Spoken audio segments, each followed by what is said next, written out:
Senate will come to order. The chaplain, Dr. Black, will lead the Senate in prayer.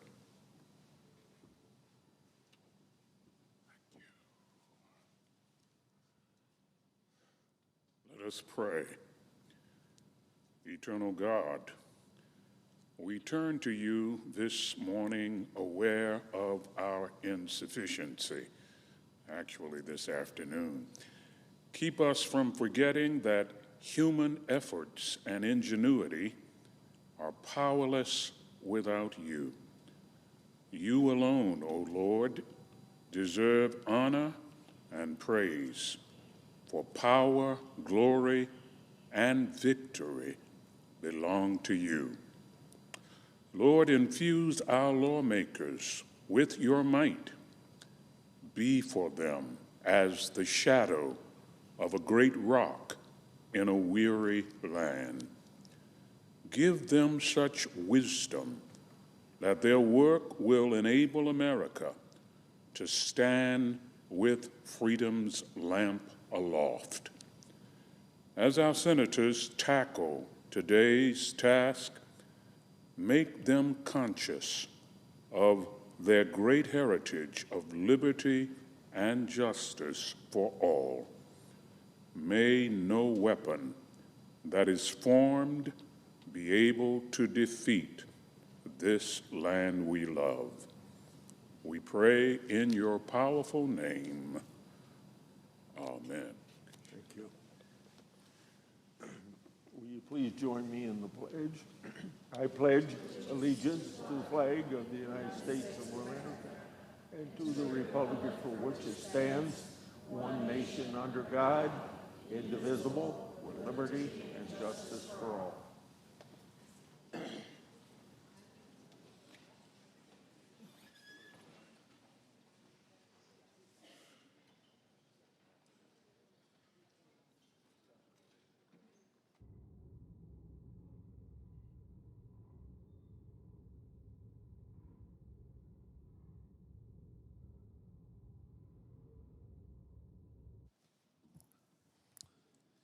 Under the previous order, the leadership time is reserved. Morning business is closed. Under the previous order, the Senate will proceed to executive session and resume consideration of the following nomination, which the clerk will report. Nomination, Department of Veterans Affairs, Samuel Brown of Nevada to be Undersecretary for Memorial Affairs. Mr. President. Senator from Iowa. Congress 3 weeks ago passed the One Big Beautiful Bill. And in that bill was a modest cost-sharing requirement for able-bodied Medicaid expansion adults that were making more than 100% of poverty. The cost-sharing requirements would not apply to primary, prenatal, pediatric, mental substance abuse disorder, emergency room care, or care provided by community health centers, certified behavioral health clinics, or rural health clinics. Now, under the One Big Beautiful Bill, this cost sharing that is required for able-bodied Medicaid adults can't exceed $35 per visit, and there is an annual maximum limit of no more than 5% of an individual's income. Well, you might ask, why cost sharing? Having a modest cost sharing ensures consumers have skin in the game and thus in turn be responsible healthcare consumers. Adults in Medicare earning between 100 and 133% of poverty are most likely to gain health insurance through the federal marketplace or through an employer where cost sharing is common. Despite fear mongering about cost share requirements, establishing modest cost sharing requirements in Medicaid is not anything brand new. It's been around for quite a while. So let me give you a little bit of history. The Obama administration approved a half dozen Medicaid waivers, including my home state of Iowa, to establish modest cost sharing for able-bodied Medicaid adults. Congress, in addition, has enabled cost sharing before. Obama made that move in the 2005 Deficit Reduction Act, which included my Family Opportunity Act.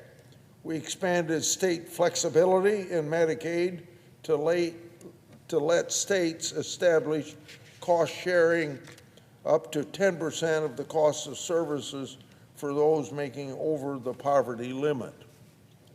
The law also lets hospitals impose cost sharing for non-emergency services provided in the emergency department. The cost sharing policies had support from the governors of both parties, from a National Governors Association working group. At a 2005 Finance Committee hearing that I chaired, governors said modest Medicaid sharing, quote, utilizes market forces and personal responsibility to improve health care delivery. Another example is in the 1990s, Congress enabled cost sharing in the Children's Health Insurance Program. To this day, states are allowed and do impose cost sharing in that program. Even socialist proposals like Medicare for All have also included cost sharing. So I want to make very clear, this is nothing new. Modest cost sharing is a common sense policy for those benefiting from a government program and who have the means to pay for it. I yield the floor, suggest the absence of a quorum. Clerk will call the roll. Ms. Alsobrooks.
President.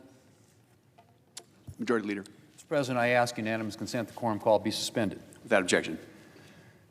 Mr. President, I know that August is approaching, but we still have some serious work to do here in Washington.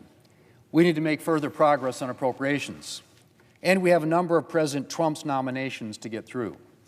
Mr. President, despite a historic level of obstruction from Democrats, Senate Republicans have been maintaining a brisk pace on confirming President Trump's nominees.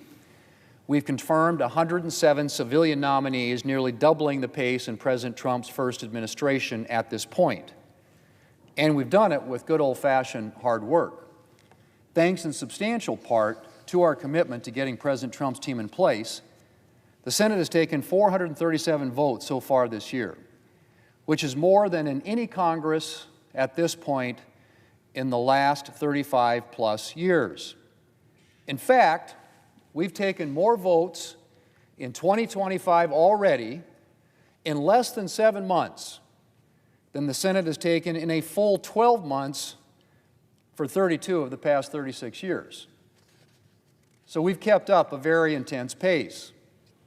But there are a number of nominees still waiting for confirmation, and we're going to get through a lot more of them soon. And so we can do this the easy way or the hard way, Mr. President, and that's really up to the Senate Democrats. As I said, we've confirmed President Trump's civilian nominees at nearly double the pace of his first administration so far, through a lot of hours spent here in the Senate, but we would have a lot more nominees confirmed at this point if Democrats hadn't decided to drag out every nomination. Democrats have not allowed a single civilian Trump nominee to pass by unanimous consent or voice vote, even when Democrats have ultimately ended up supporting the nomination in significant numbers. I refer to this, Mr. President, as a historic level of obstruction, and I mean it. President Trump is the only president on record to not have a single one of his civilian nominees confirmed by unanimous consent or voice vote at this point in his presidency. The only president on record. Just to offer a point of comparison here, by this point in his presidency, President Biden had 44 civilian nominees confirmed by voice vote. President Trump hasn't had one. 44 for Biden, 0 for President Trump. And so when I say this is a historic level of obstruction from Democrats, I mean it. That's not a Republican talking point. It's just a fact. Democrats haven't offered a shred of courtesy to President Trump, to the voters who elected him, or to the people who have stepped up to serve our country in his administration. And so the ball is in Democrats' court, Mr. President. They can continue to drag out the process on even the most uncontroversial nominees, and we can spend a lot more hours with each other in the Senate chamber. Or they can rein in their reflexive anti-Trump sentiment and allow some of his rank-and-file nominees to proceed by unanimous consent or voice vote, just as Republicans did when the roles were reversed. And I'd remind my colleagues about the dangerous and ugly precedent that they're setting here. But the choice is theirs. But whether it's the slow way or the fast way, we're getting President Trump's nominees confirmed. Mr. President, I yield the floor, and I suggest the absence of quorum. Clerk will call the roll. Ms. Alsobrooks.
Mr. President, Minority Leader.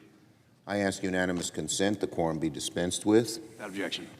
Mr. President, while Senate Republicans have been focused on pushing partisan politics that would crush middle-class Americans, all to pay for tax cuts for billionaires, while House Republicans are ignoring their responsibility to fund the government by leaving town early for the Epstein recess, and while the Trump administration continues to push policies that are sending costs up, chaos up, corruption up, Senate Democrats and House Democrats, myself, Leader Jeffries, and both of our caucuses are fighting to build a new vision for America. I'm working closely with Leader Jeffries alongside Senators Klobuchar and Congresswoman Dingell on a united vision. The American people are fed up with costs, chaos, and corruption of the Trump administration and the aiding and abetting Republicans have done at his behest.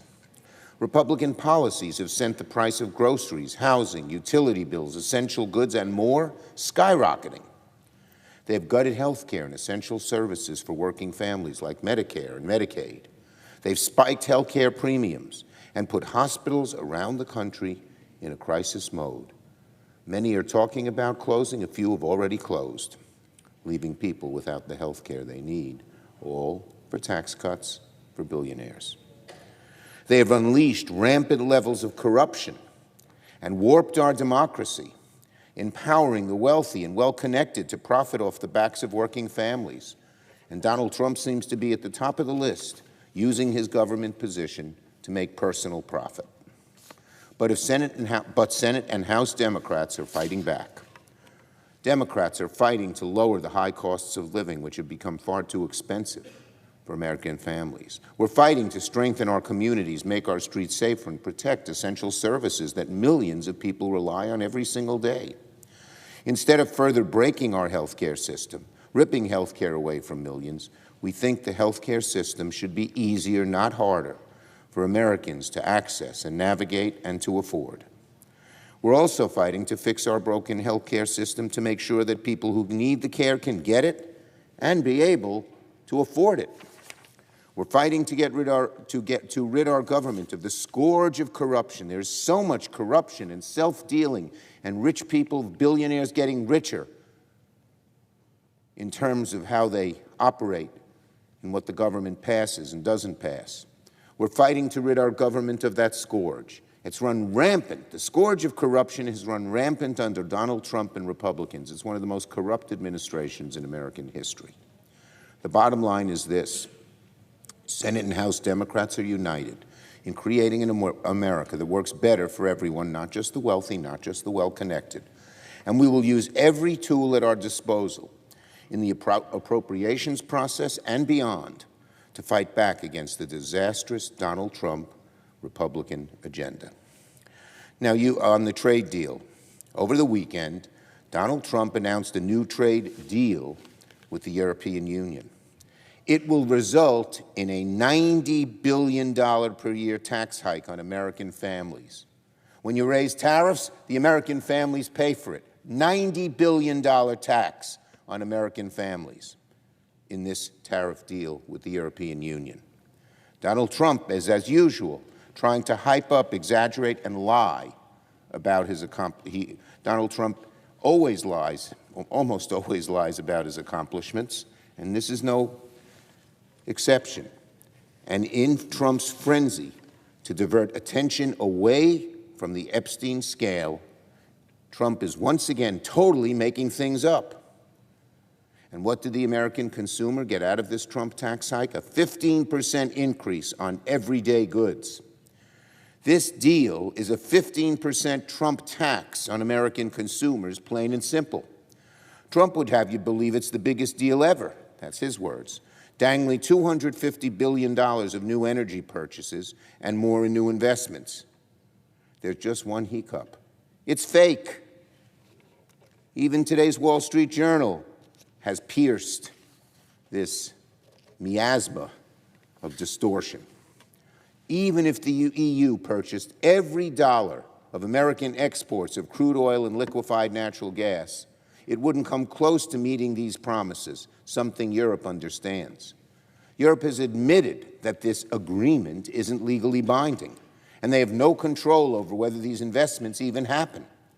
If this sounds familiar, it's because we've already seen this show before. In the major agreement with Japan that Trump announced with Japan last week, where he claimed Japan had promised $550 billion in new investment. But now we know the real amount is only as much as 2% of the promised amount. Again, he just fakes it, makes it up. I know he's in a frenzy about the Epstein scandal, but that doesn't give you the excuse to just make things up. And that's what happens. A day later, after the dust settles, it's clear so much of what he has said about these tariff deals, whether it's Japan or Europe, are just not true. And in the meantime, American consumers now pay higher tariffs on goods from Japan and Europe. Donald Trump wants people to breathe a sigh of relief that his tariff isn't 30%, but now is only 15%. But the American people aren't going to be fooled when their prices go up. Donald Trump was so desperate to get a trade deal done after falling short of his promise of 90 deals in 90 days, that's another hyped-up claim, that he sold out American families just to try and claim a win. It's not a win, not for him and not for the American people. It means more money out of people's pockets for everyday items like groceries, medicine, electronics, cars, and more. When you go to the grocery store, it could be 15% more expensive. When you buy a car, it will be 15% more expensive. And it also means a tighter strain for small businesses across America who are already struggling to keep their doors open due to high costs. Donald Trump can claim all he wants that this is the biggest deal ever made. But American families and small businesses, the ones footing the bill, know much better. This new deal with the EU is nothing more than a massive tax hike for families and small businesses, signed in desperation, paid for by the American people. I yield the floor.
Madam President.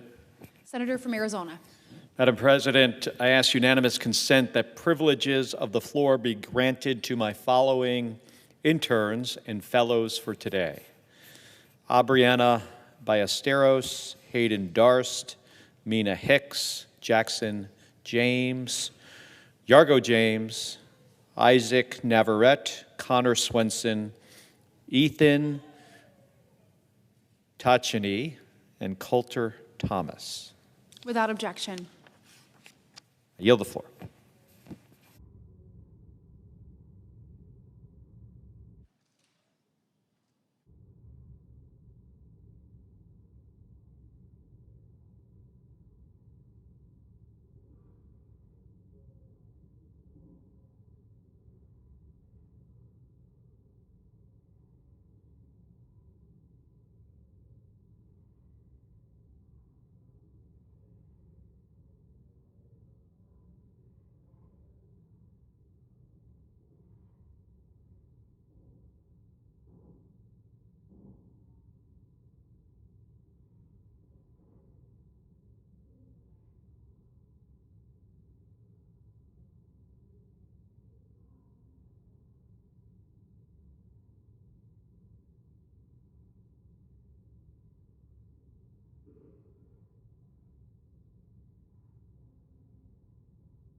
President, I'd ask unanimous consent that the quorum call be rescinded.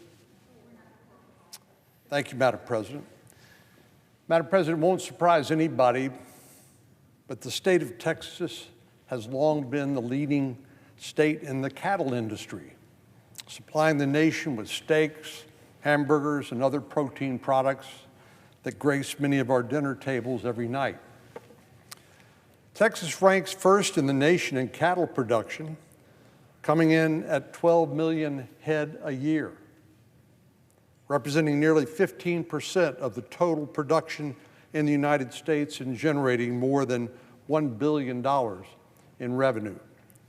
Unfortunately, this essential food supply and corresponding food prices are under threat from the outbreak of a particularly pernicious parasite called the New World screwworm. The New World screwworm lays its eggs in the wounds of warm-blooded animals, particularly livestock. The larvae then burrow into the openings, creating infections that, left untreated, can cause animals to die within a week. With no known vaccinations to prevent infections, outbreaks in cattle herds require labor-intensive daily inspections of livestock to make sure they've not been infested. Since 2023, there have been outbreaks of this deadly insect in Panama, Nicaragua, Honduras, Guatemala, Belize, El Salvador, and Costa Rica, a country that ended up declaring the New World screwworm a national emergency in 2024. Last November, the fly made its way back to Mexico. This, of course, has raised concerns among Texas cattle raisers that it may soon come across the border and lead to an outbreak in our state. Earlier this month, the threat became even more acute as a case of New World screwworm was reported less than 400 miles south of the U.S.-Mexico border. An outbreak of the New World screwworm in the state of Texas is estimated to cost U.S. livestock producers approximately $1 billion and cost the general economy $3.7 billion due to lost production of meat and milk, as well as livestock death, veterinary costs, labor costs, and more. This would be absolutely devastating to places like Texas, but also to the entire country.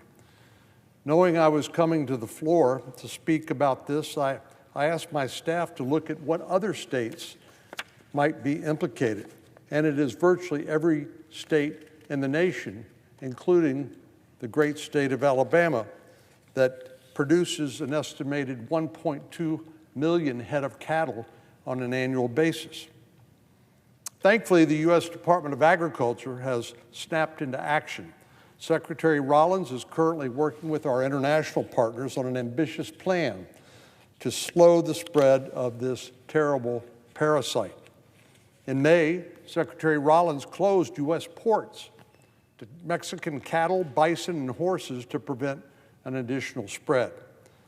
And while these ports were initially scheduled to begin reopening as early as this month, additional cases have delayed that timeline. But of course, halting our imports will increase costs for all consumers. And while it's an important part of stopping this parasite, it is not a permanent solution. For that, we can look to history as our guide. The last time North America faced a similar outbreak of the screwworm was back in the 1960s. During that contagion, we were able to eradicate these deadly infestations, countering the spread by producing sterile male flies.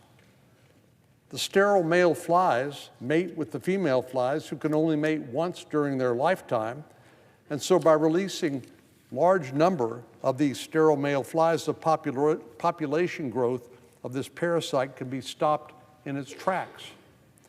This approach worked in the 60s, and I'm hopeful that it will work again in this decade.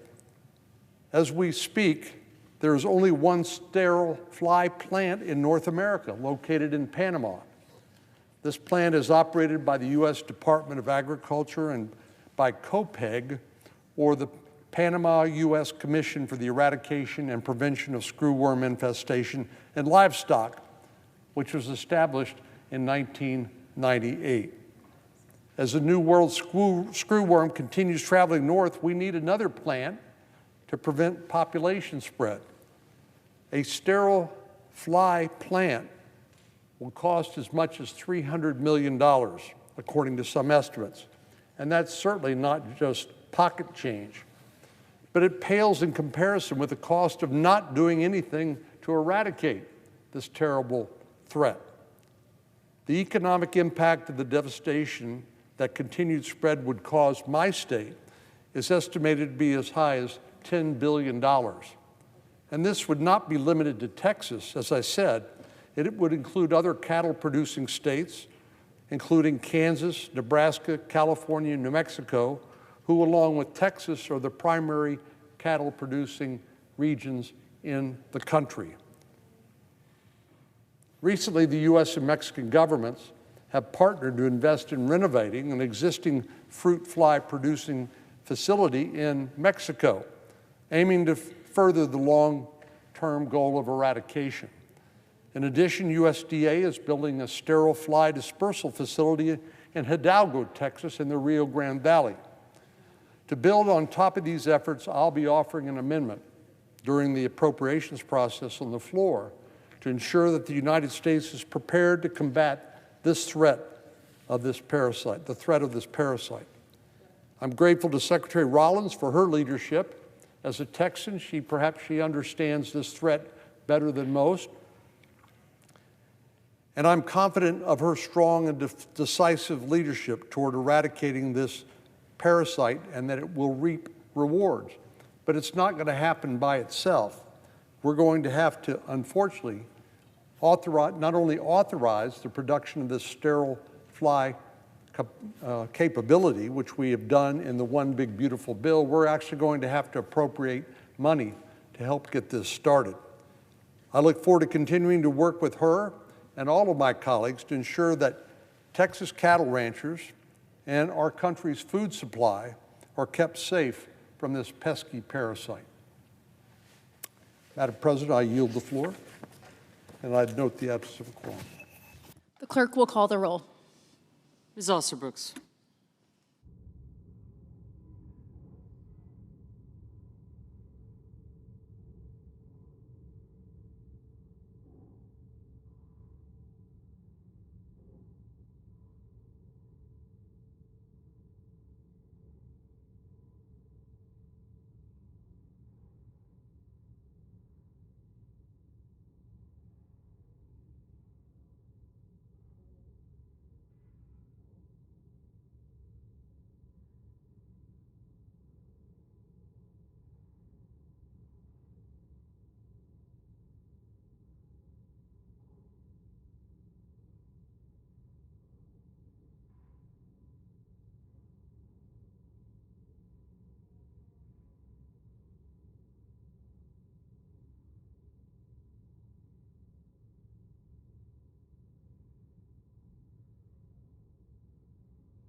The Majority Leader. Thank you, Madam President. Madam President, I ask unanimous consent the quorum call be suspended.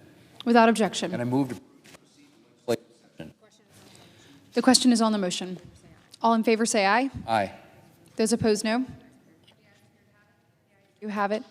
The motion is agreed to. Thank you, Mr. President. Madam President, I should say, I move to proceed to executive session to consider calendar number 182. The question is on the motion. All in favor say aye. Aye. All opposed say no. The ayes appear to have it. The ayes do have it. The motion is agreed to. And the clerk will report the nomination.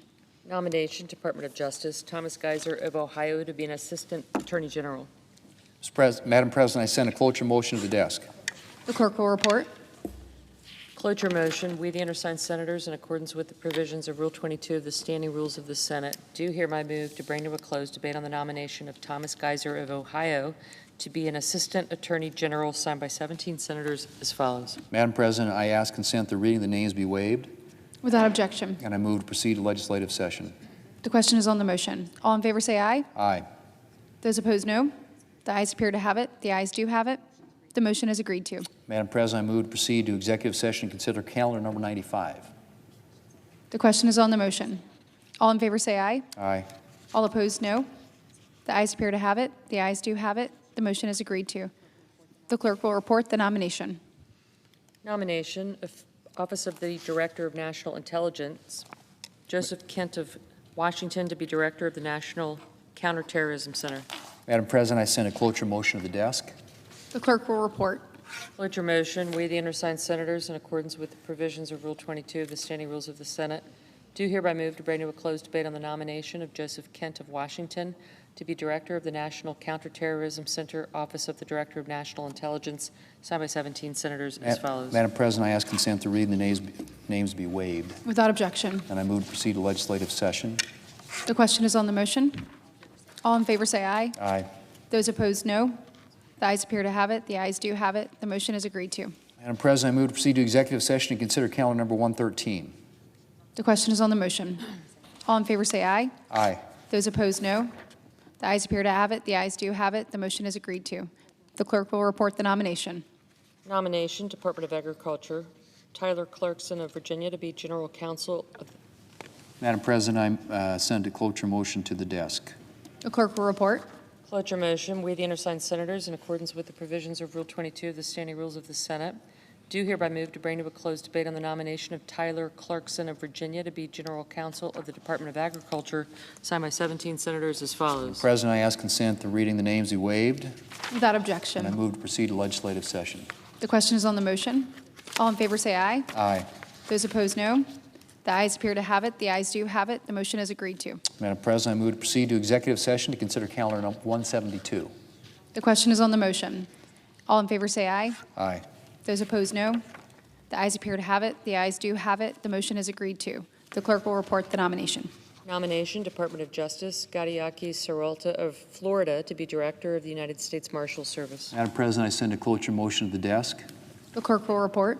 Cloture motion, we, the undersigned senators, in accordance with the provisions of Rule 22 of the Standing Rules of the Senate, do hereby move to bring to a closed debate on the nomination of Gadiaki Saralta of Florida to be Director of the United States Marshal Service, signed by 17 senators as follows. Madam President, I ask consent to reading the names be waived, Without objection. and I move to proceed to legislative session. The question is on the motion. All in favor say aye. Aye. Those opposed, no. The ayes appear to have it. The ayes do have it. The motion is agreed to. Madam President, I move to proceed to executive session and consider calendar number 282. The question is on the motion. All in favor say aye. Aye. Those opposed, no. The ayes appear to have it. The ayes do have it. The motion is agreed to. The clerk will report the nomination. Nomination, Department of Homeland Security, Matthew Cosma of Virginia to be Undersecretary for Intelligence and Analysis. Madam President, I send a cloture motion to the desk. The clerk will report. Cloture motion, we, the undersigned senators, in accordance with the provisions of Rule 22 of the Standing Rules of the Senate, do hereby move to bring to a closed debate on the nomination of Matthew Cosma of Virginia to be Undersecretary for Intelligence and Analysis, Department of Homeland Security, signed by 17 senators as follows. I ask consent that reading the names be waived, Without objection. and I ask unanimous consent that the Senate resume executive calendar number 273. Without objection. Madam President, I ask unanimous consent that if any nominations are confirmed during today's session of the Senate, the motion to reconsider be considered made and laid upon the table, and the President be immediately notified of the Senate's action, and that the mandatory quorum calls with respect to the Wright and Matthews nominations be waived. Without objection, so ordered. Thank you, Madam President. I suggest the absence of a quorum. The clerk will call the roll. Ms. Alster-Brooks.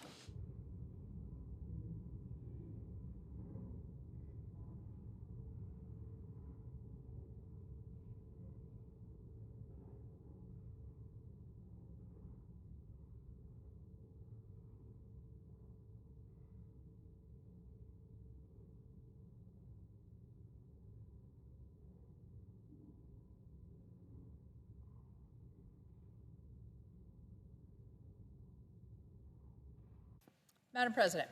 The senator from West Virginia. Thank you, Madam President. Today, I rise in support of David Wright's confirmation.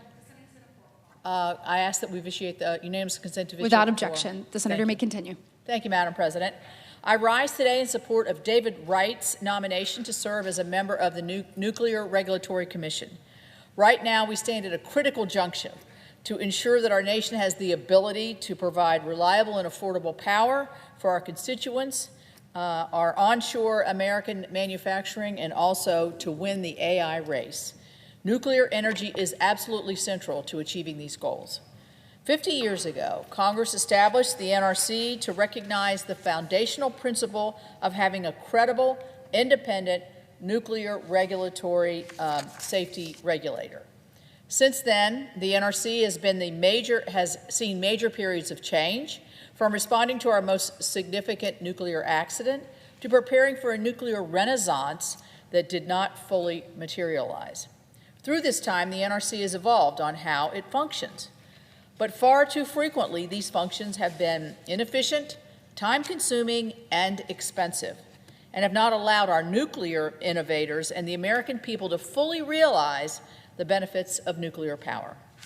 That is why last year Congress passed the ADVANCE Act with overwhelming bipartisan support to make the NRC's functions more efficient, predictable, and affordable.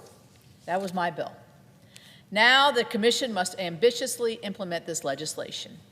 Additionally, President Trump has tasked the NRC with implementing his executive order to further reduce the licensing timelines and shed unnecessary regulations. This is a challenge that the Commission must meet, and we expect the NRC to deliver. Achieving this will require experienced and highly qualified commissioners who are empowered to lead the agency through a period of high expectations. Well, David Wright meets that mark. Chairman Wright was first confirmed as an NRC commissioner in 2018, reconfirmed by the Senate for a full 5-year term in 2020, and has served as President Trump's chairman through the end of that term in June, when his term expired. Throughout his 7 years on the Commission, Chairman Wright has demonstrated his vision to make the NRC a modern, risk-informed regulator. He supported policies that streamlined requirements to advance novel technologies that will help clean up contaminated, abandoned uranium sites, as well as policies that create the groundwork for fusion energy. He led this effort to extend the duration of certain licenses to provide long-term regulatory certainty. And Chairman Wright has instilled accountability with the NRC staff by directing the agency to focus on issues most important for nuclear safety. In January, as required by the ADVANCE Act, the Commission updated its mission statement for the first time in a generation. Chairman Wright worked with his colleagues to revise the mission statement, which reads, and I quote, "The NRC protects human public health and safety and advances the nation's common defense and security by enabling the safe and secure use and deployment of civilian nuclear energy technologies and radioactive materials through efficient and reliable licensing, oversight, and regulation for the benefit of society and the environment." I support this revised mission statement as it aligns with what Congress intended by passing the ADVANCE Act. It is now time for the Commission to put this new mission statement into action as the law requires, and Congress and President Trump expects to the benefit of our nation. David Wright will help make this mission a reality, and I encourage my colleagues to join me in voting for his reconfirmation to the NRC. And with that, I yield the floor.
Roll call.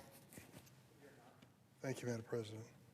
Madam President, I think many watching the Senate from afar, and even those of us privileged to serve in this body, see us as simply talking past one another on a far too regular basis.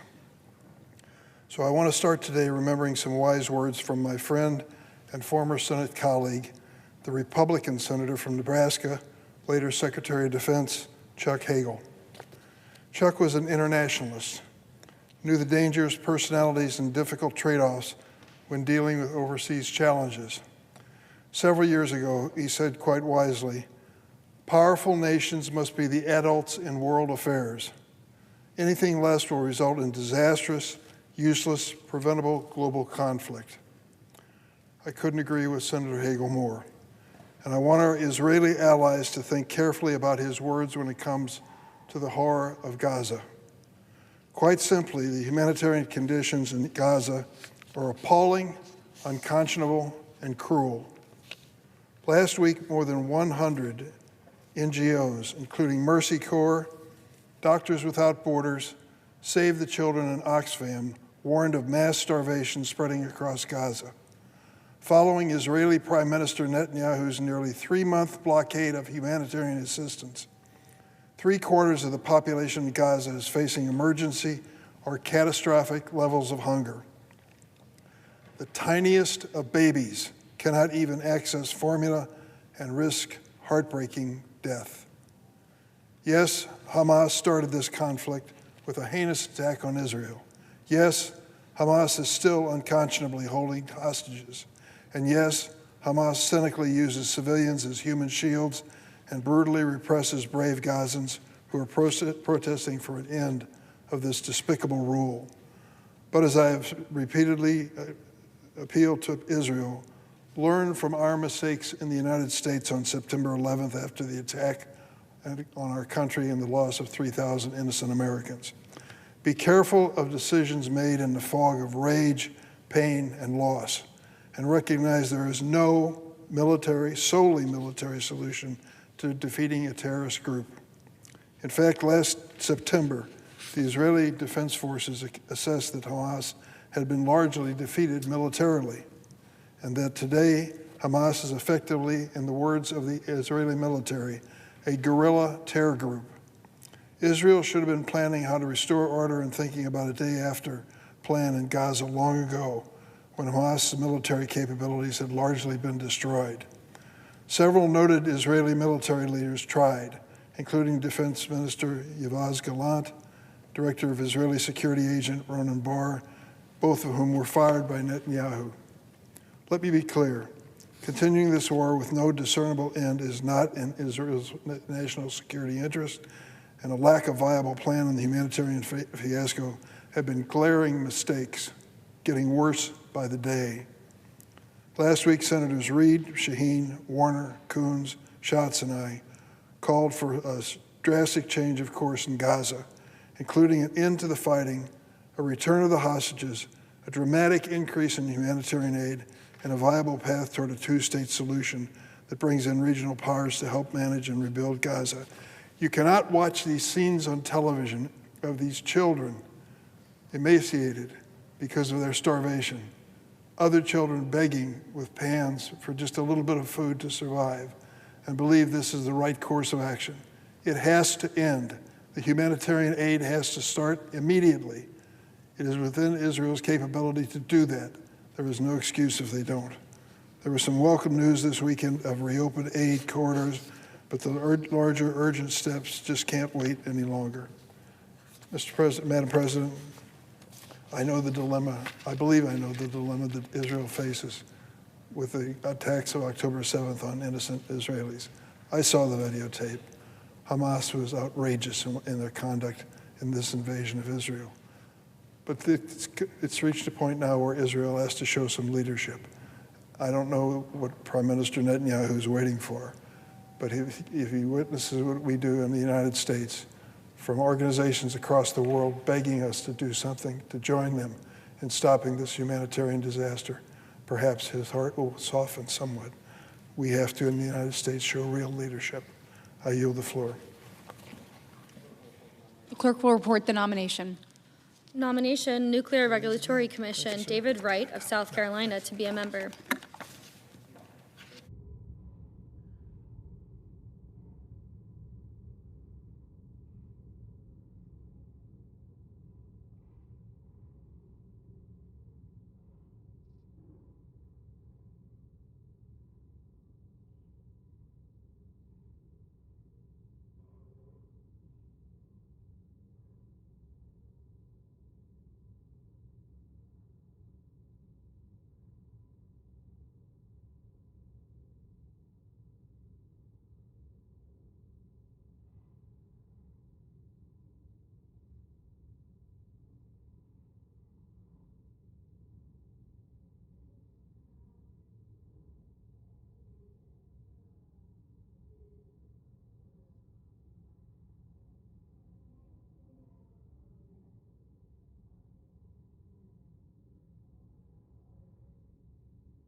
The senator from Rhode Island. Is the Senate presently in a quorum call? It is not.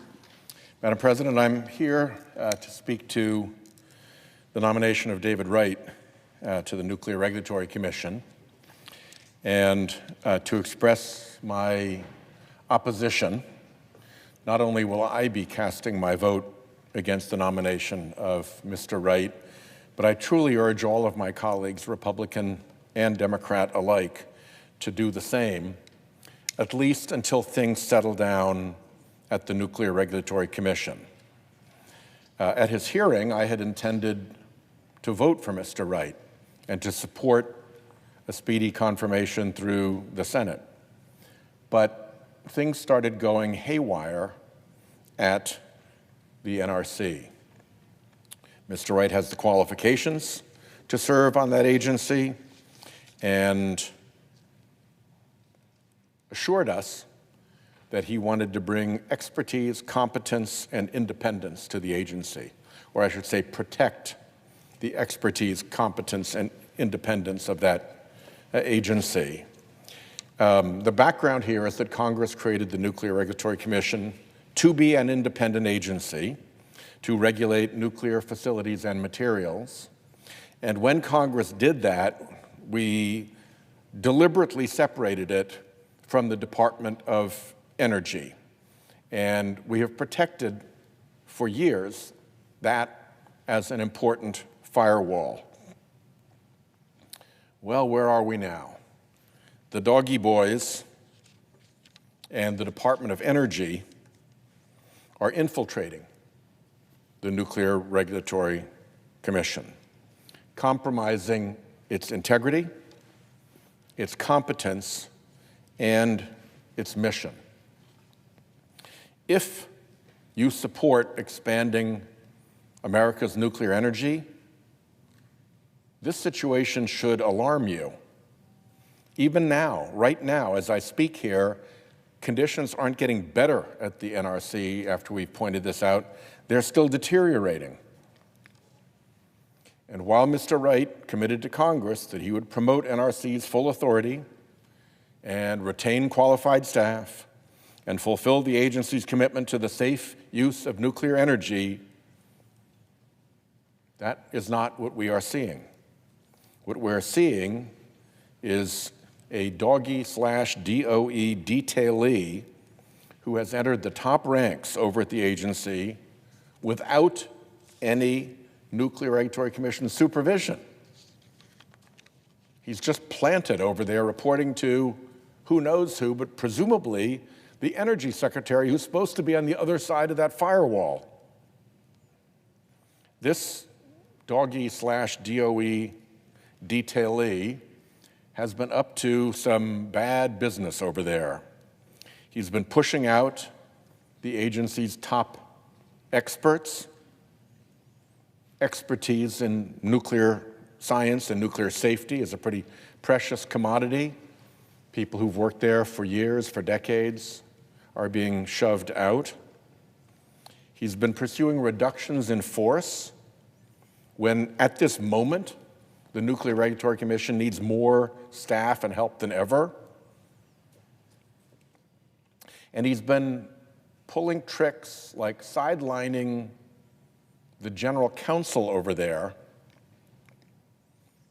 to put her out of the equation, and she who must be approved by the Nuclear Regulatory Commission, and slip in a doggy and Department of Energy-driven so-called chief counsel who the NRC hasn't approved and doesn't have to approve. So the way we set it up was that the commission would pick its counsel, would have to approve it. And that person is being sidelined, the woman is being sidelined, so this other character can come in a slightly different role that doesn't require the approval of the commission and just elbow her out. This guy's a fossil fuel lawyer. He doesn't know anything about nuclear energy except that it competes with fossil fuel. There's no good reason for that shift and a lot of bad reasons. So my suspicions are up. All of this interference is threatening the NRC's independence and credibility at a time when the NRC's independence and credibility matters so much as we try to meet our unprecedented new demand for nuclear power. I say this as a longtime champion of nuclear reform. I have been the top Democrat, the lead Democrat, on all of the nuclear reform bills that we have passed. It started with the Innovation Act with Senator Crapo. We went on to the Innovation and Modernization Act with Senator Barrasso, and most recently the Advance Act with Senator Capito. I've put a fair amount of my credibility on the line because I believe that there is a new renaissance possible with nuclear power because of the small modular reactors and the safety components that can be done when you're building the same thing repeatedly and can test and test for safety. And the next-gen nuclear power that can be far safer than the older stuff and, if done right, could even burn through the nuclear waste stockpile for which we have no other use to provide a value power, clean power, out of what is now a liability, nuclear waste. We really do have a huge opportunity in this industry. The industry is responding. People are hiring. People are going back to school. This is happening. And I want it to happen. I want it to succeed. So it is really dumb for the Trump administration to be recklessly interfering with the NRC right now. It ought to be as offensive to Senator Capito and Senator Crapo and Senator Barrasso as it is to me.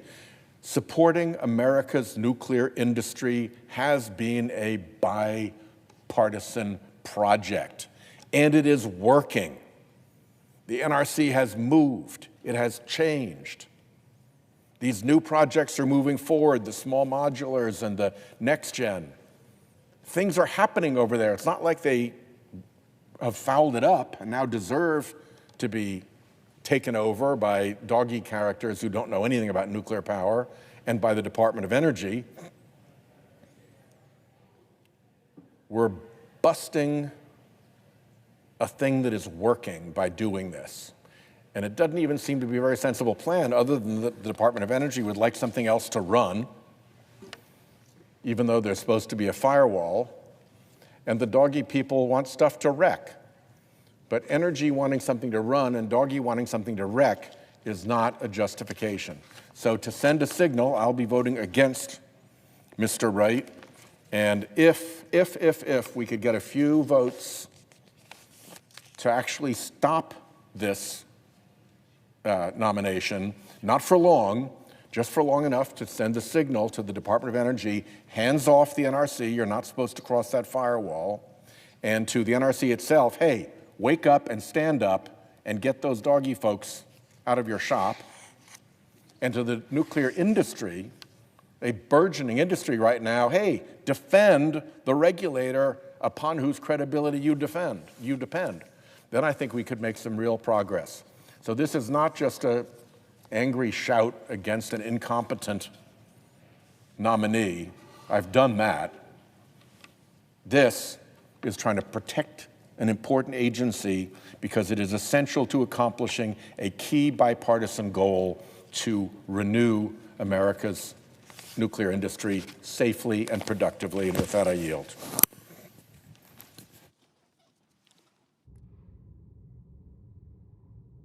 Under the previous order, the mandatory quorum call, the clerk will report the motion to invoke cloture.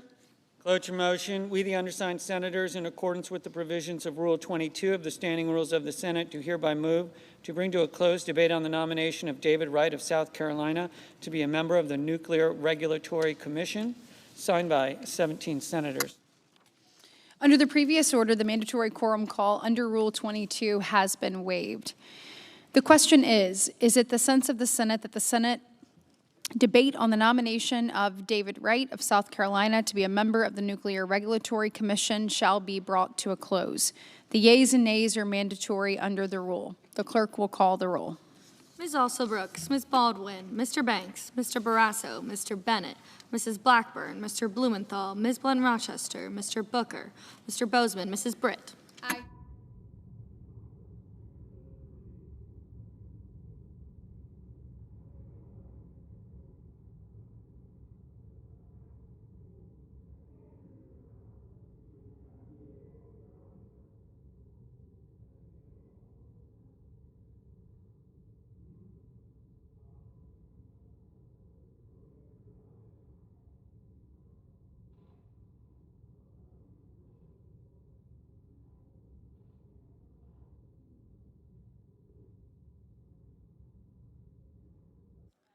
Mr. Budd.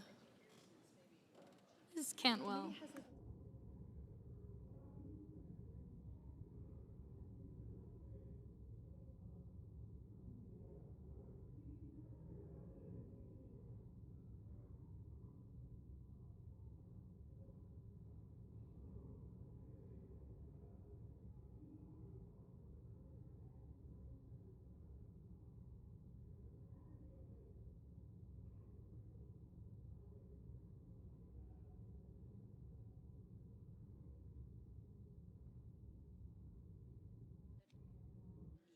Ms. Cantwell. Yeah. Mrs. Capito. But don't you have some? Mr. Cassidy. Ms. Collins. Mr. Coons.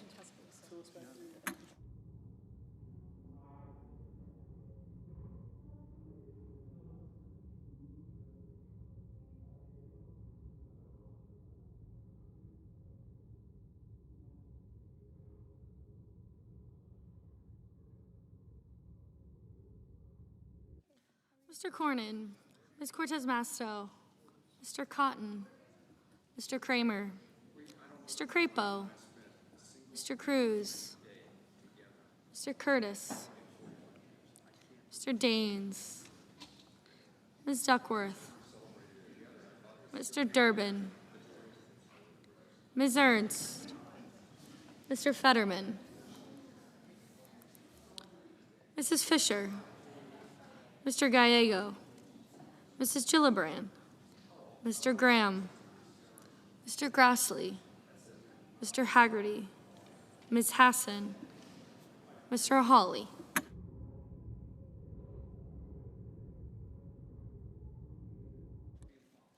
Mr. Heinrich, Mr. Hickenlooper, Ms. Hirono, Mr. Hoven, Mr. Husted, Mrs. Hyde-Smith, Mr. Johnson, Mr. Justice, Mr. Kane, Mr. Kelly,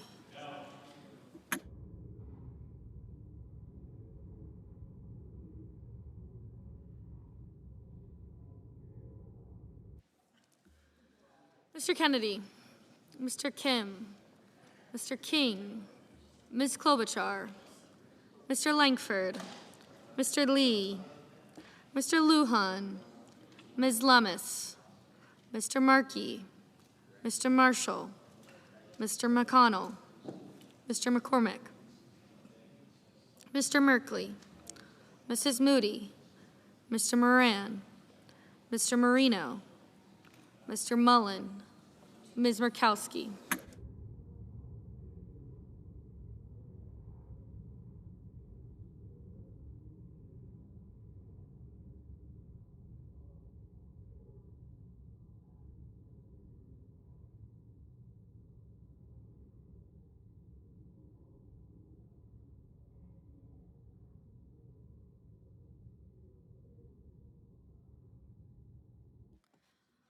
Mr. Murphy, Mrs. Murray, Mr. Ossoff, Mr. Padilla, Mr. Paul, Mr. Peters, Mr. Reed, Mr. Ricketts, Mr. Risch, Ms. Rosen, Mr. Rounds, Mr. Sanders, Mr. Schatz, Mr. Schiff, Mr. Schmidt, Mr. Schumer, Mr. Scott of Florida, Mr. Scott of South Carolina, Mrs. Shaheen,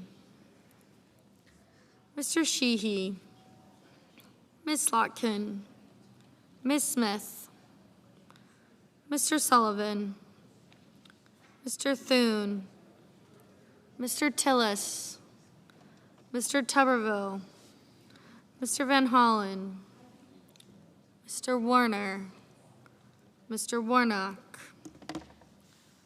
Ms. Warren, Mr. Welch, Mr. Whitehouse, Mr. Wicker, Mr. Wyden, Mr. Young.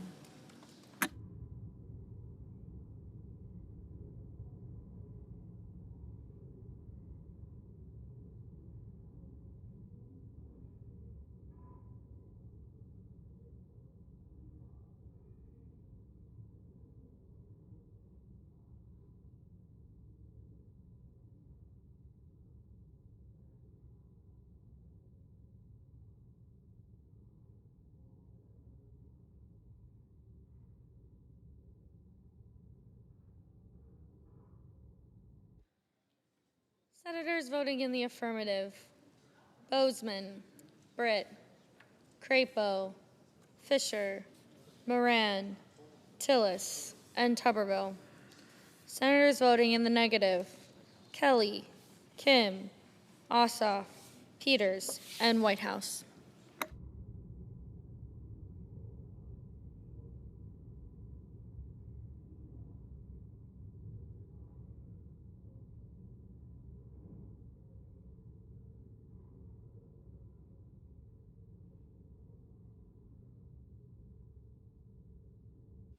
Mr. Paul, aye.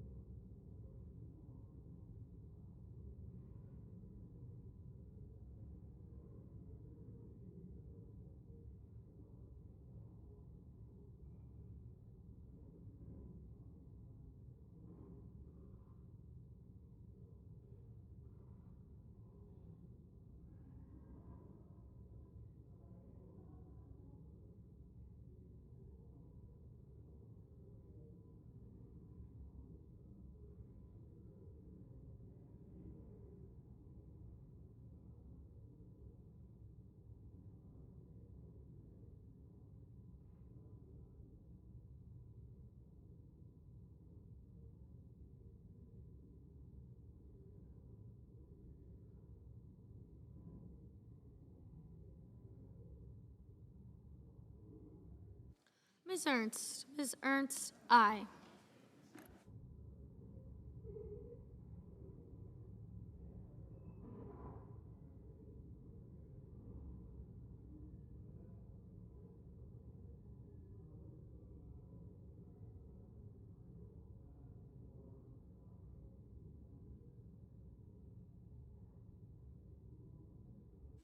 Mr. Warner, no.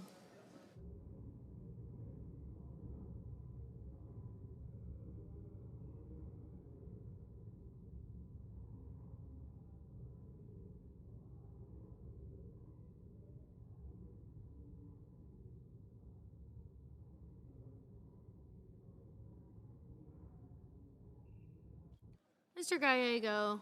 Gallego, no.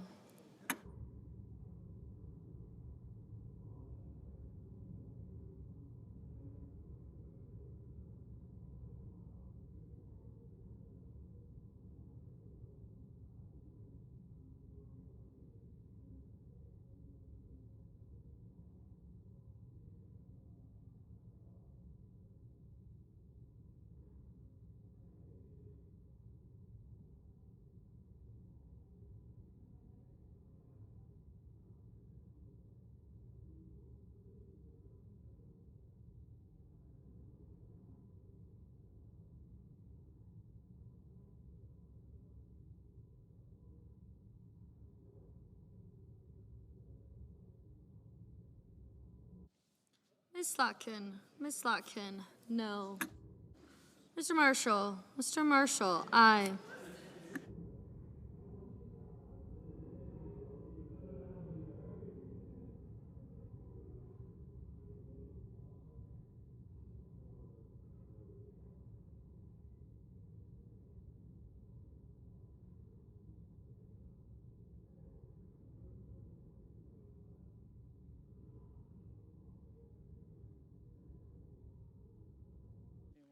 Mr. Budd. Mr. Budd, aye.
Mr. Sanders. Mr. Sanders, no.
Mr. Scott. Mr. Scott of South Carolina, aye.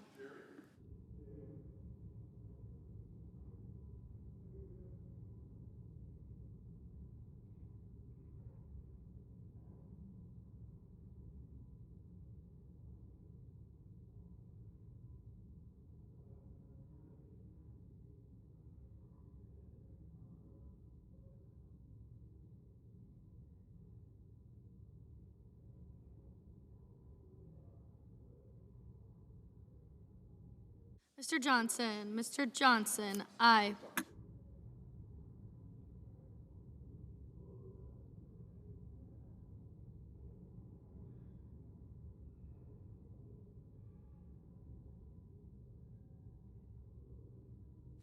Mr. Bennett. Mr. Bennett, no.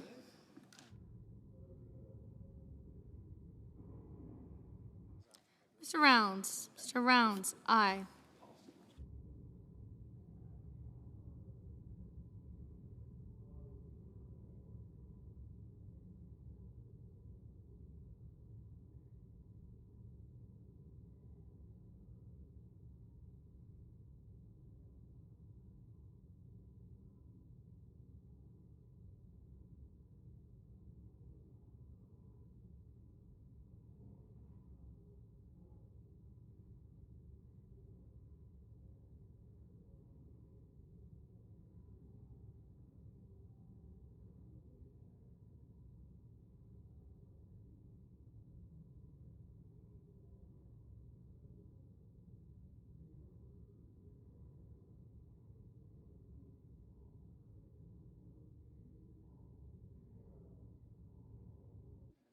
Mr. Hickenlooper.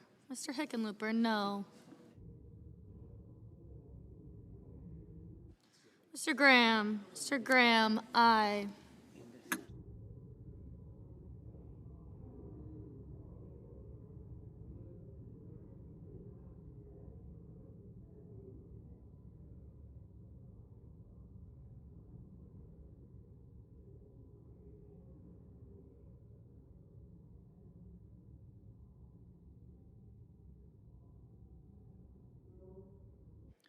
Mr. Schatz. Mr. Schatz, no.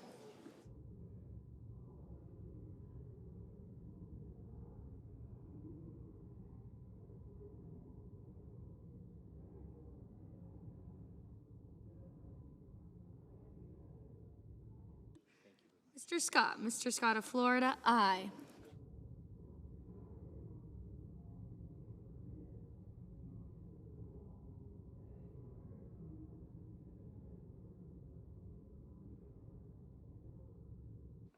Mr. McCormick. Mr. McCormick, aye.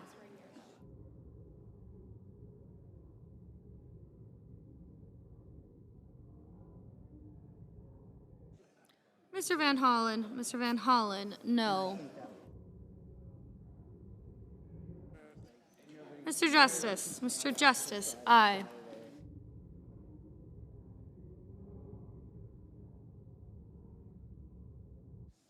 Mr. Marino. Mr. Marino, aye.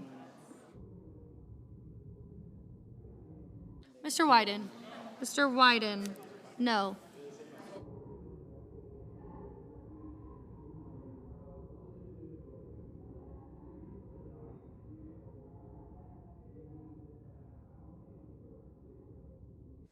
Mr. Kane. Mr. Kane, no.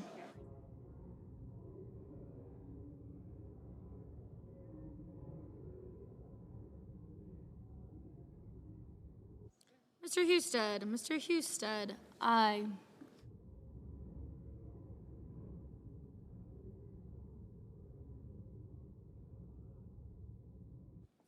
Ms. Smith. Ms. Smith, no.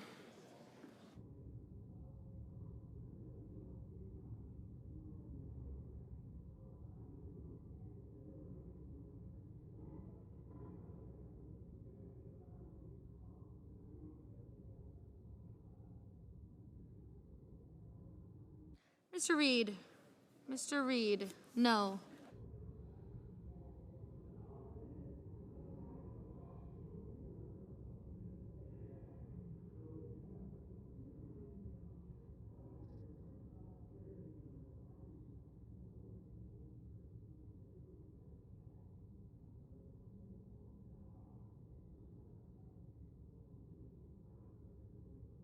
Mr. Padilla. Mr. Padilla, no.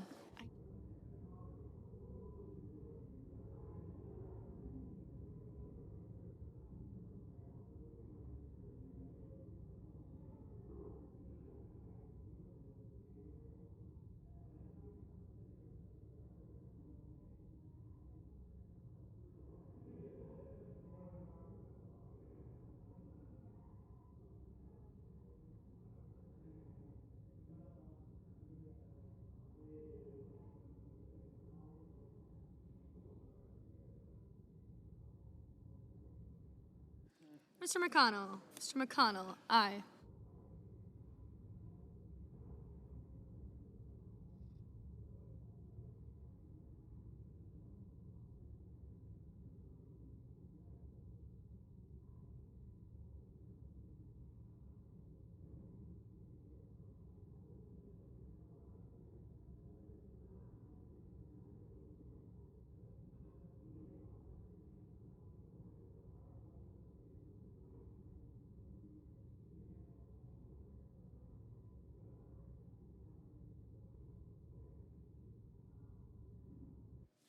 Mr. Risch. Mr. Risch, aye. Ms. Collins.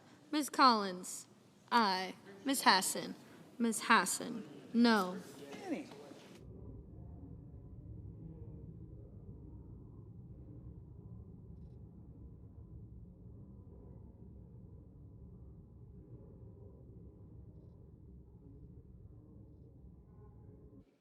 Ms. Hirono. Ms. Hirono, no.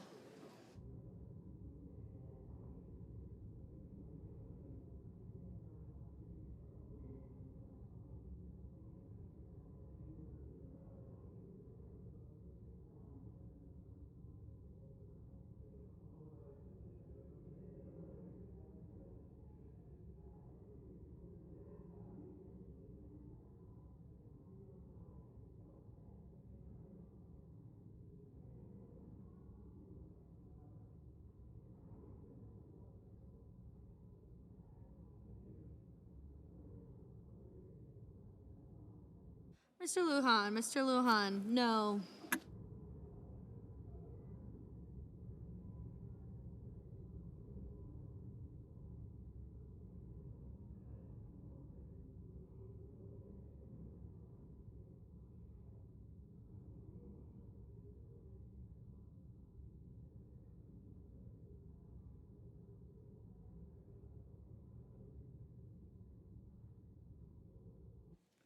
Mr. Markey, no.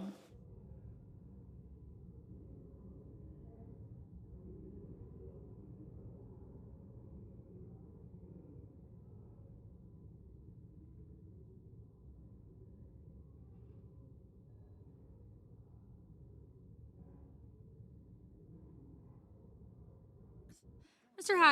Haggerty, aye. Mr. Kennedy, aye.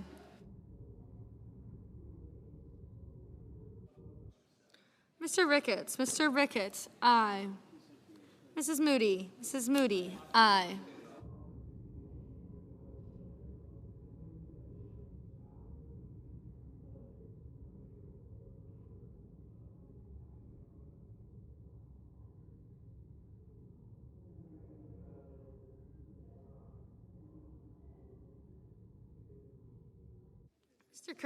Mr. Curtis, aye.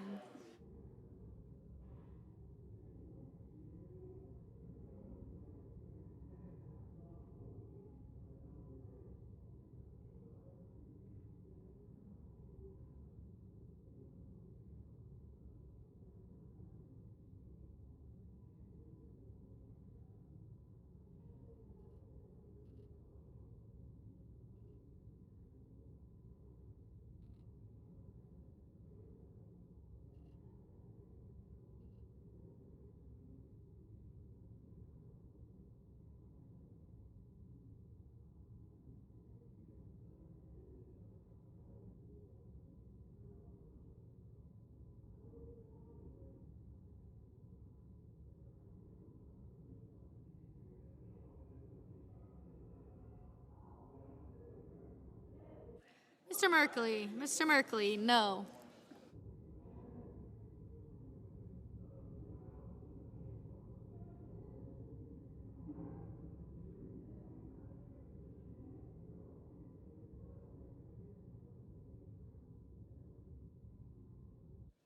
Mr. King, no.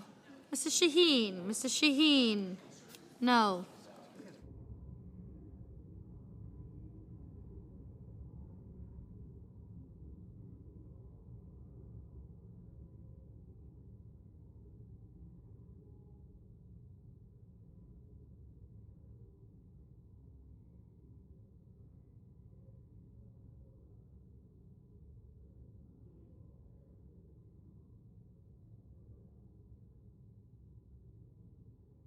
Mr. Blumenthal, no.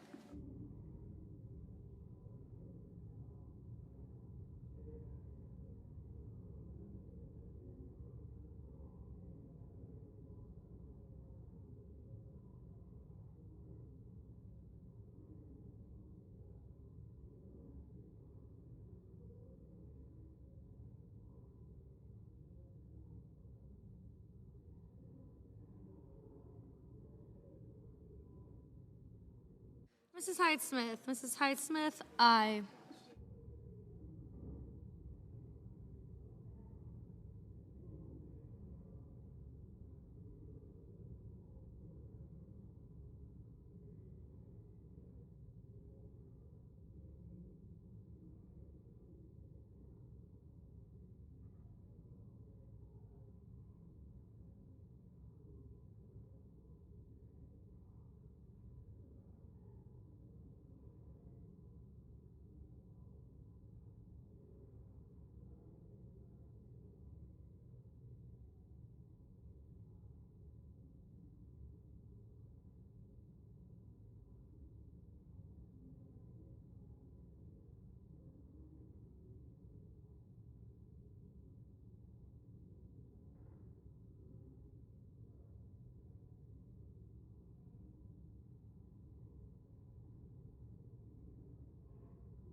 Mr. Hoven. Mr. Hoven, aye.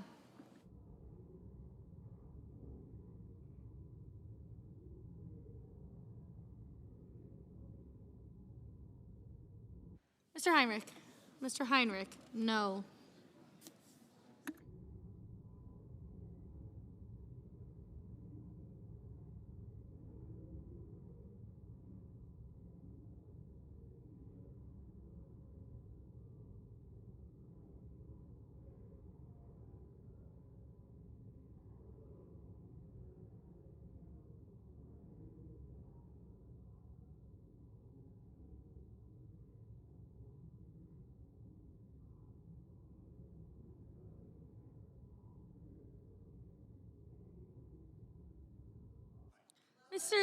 Mr. Lee, aye. Ms. Lummis. Ms. Lummis, aye.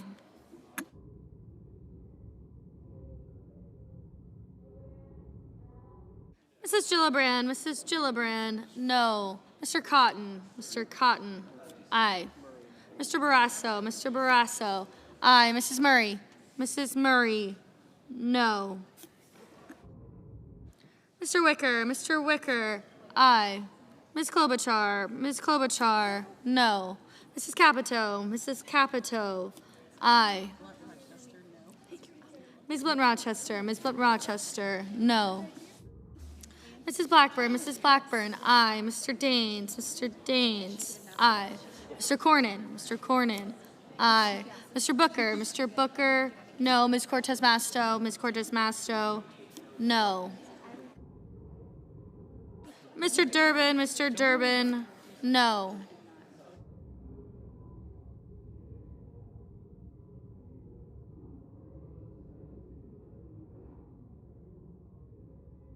Mr. Schiff, no. Mr. Kramer, aye.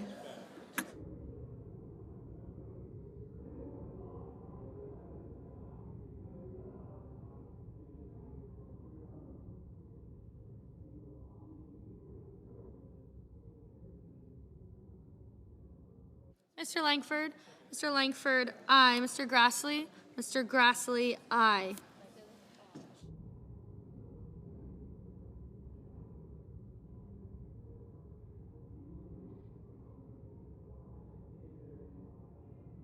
Mr. Mullen, aye.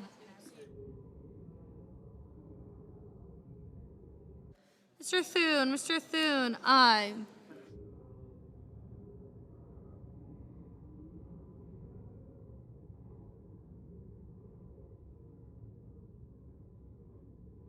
Mr. Fetterman, no.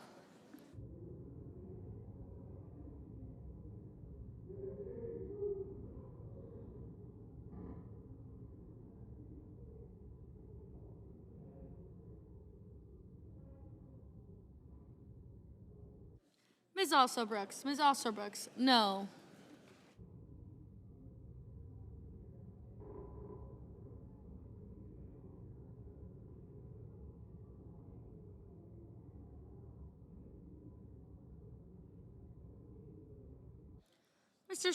Mr. Schmidt, aye.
Mr. Warnock.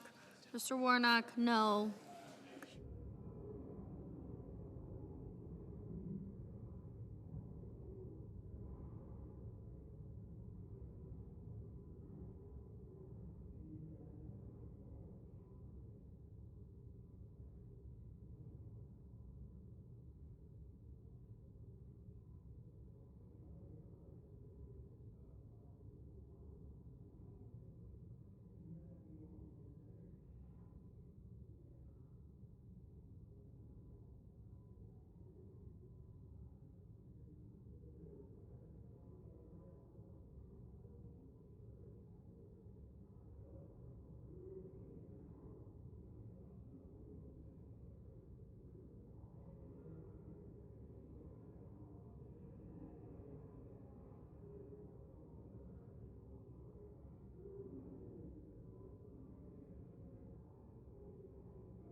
Ms. Baldwin. Ms. Baldwin, no.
Mr. Hawley. Mr. Hawley, aye. Mr. Banks. Mr. Banks, aye.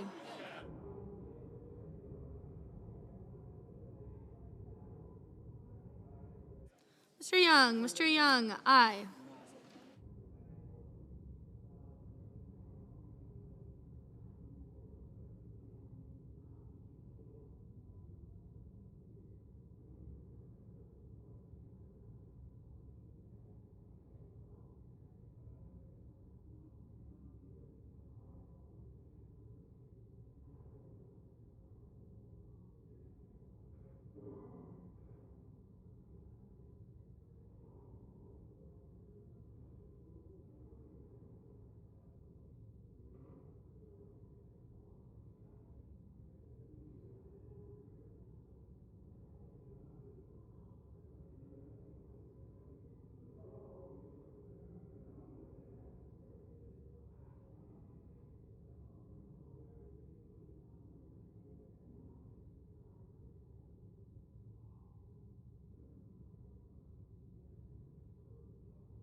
Ms. Cantwell. Ms. Cantwell, no.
Ms. Duckworth?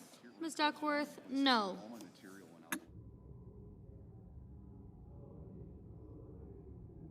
Mr. Sullivan? Mr. Sullivan, aye.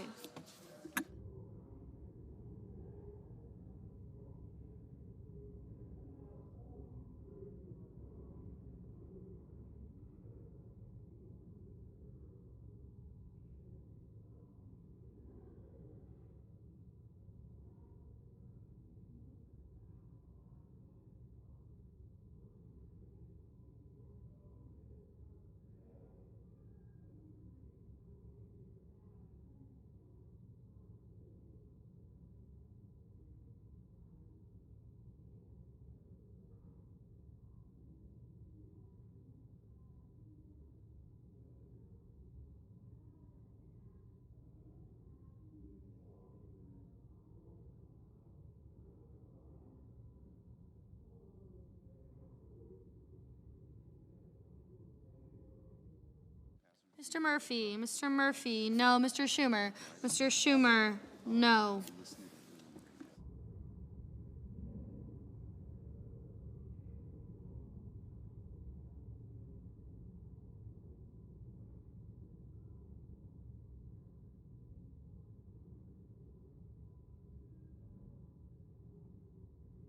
Mr. Cruz? Mr. Cruz, aye.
Ms. Rosen? Ms. Rosen, no.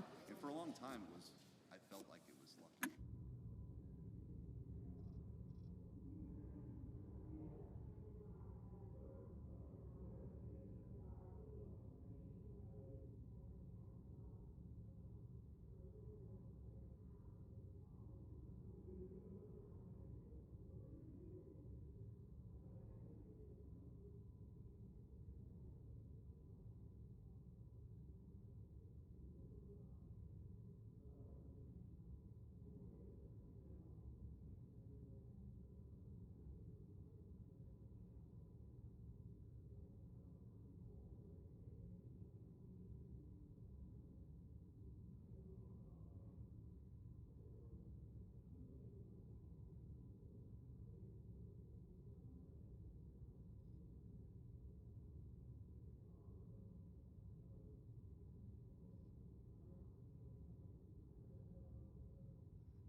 Mr. Sheehy. Mr. Sheehy. Aye.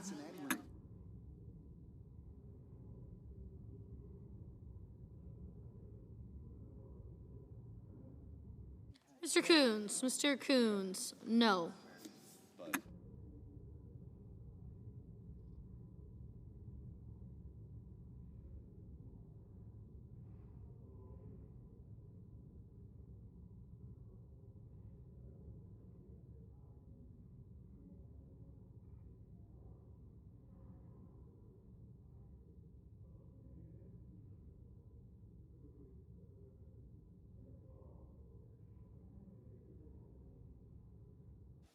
With this vote, the yeas are 51, the nays are 45, and the motion is agreed to.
several years now, I have urged the release of an unclassified report by independent cybersecurity experts that is titled U.S. Telecommunications Insecurity 2022.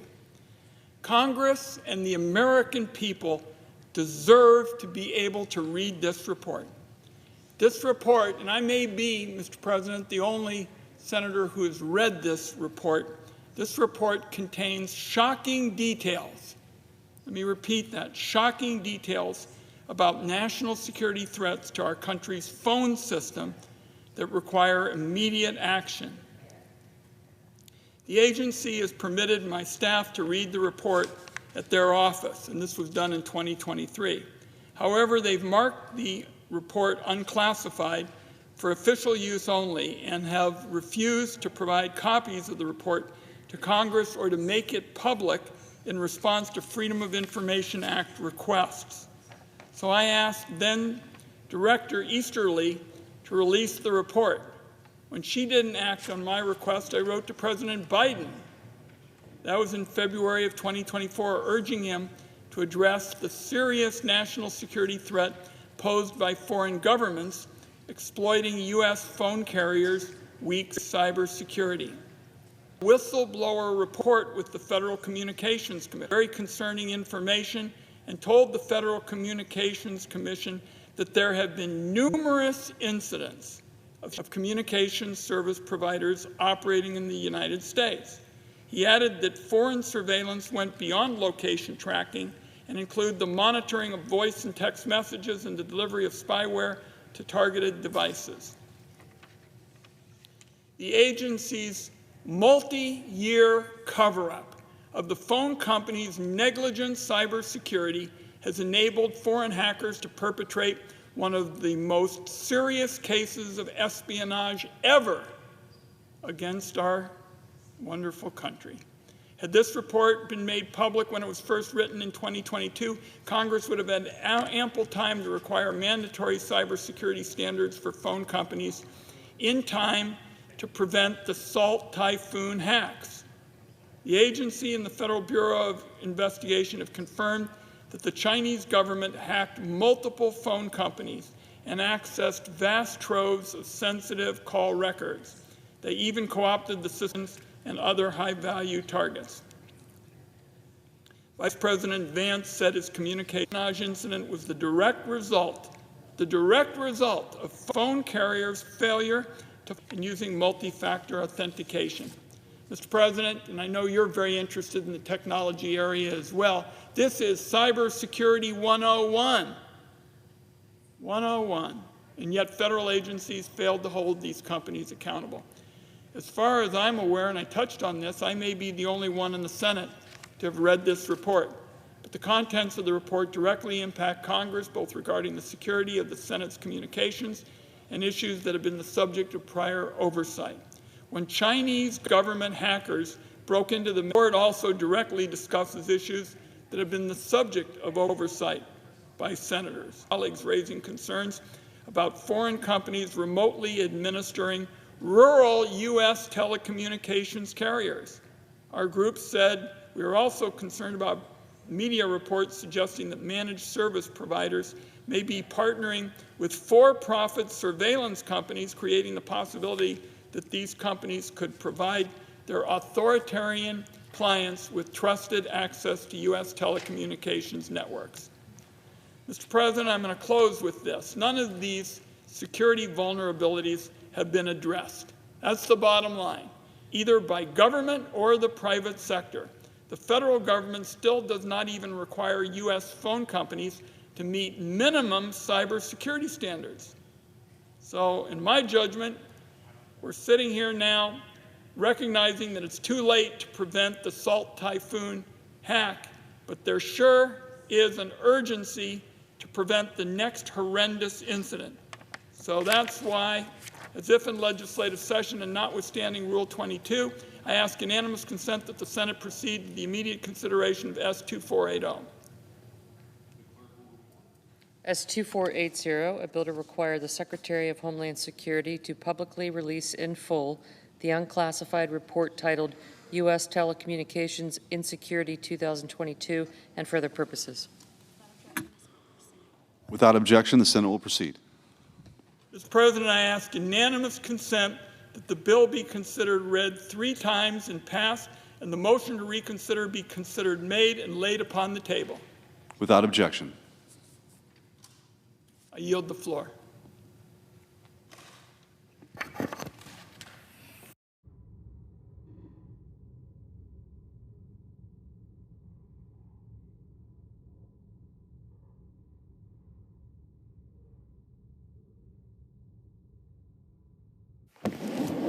Mr. President, I note the absence of a quorum.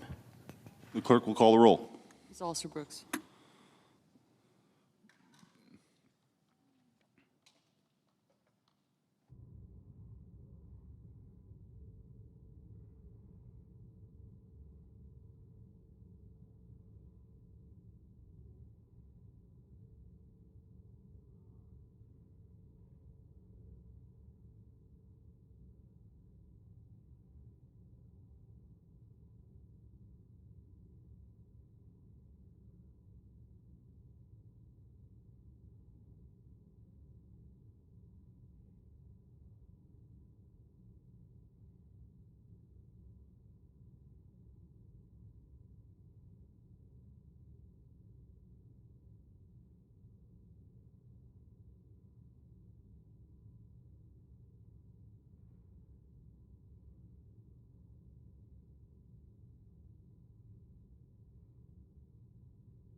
President. Senator from Louisiana. Mr. President, I ask unanimous consent to suspend the quorum call. Without objection. Mr. President, I know of no further debate. Is there further debate? Hearing none, the question on the nominee is before the Senate. Is there a sufficient second? There appears to be. There is. The clerk will call the roll.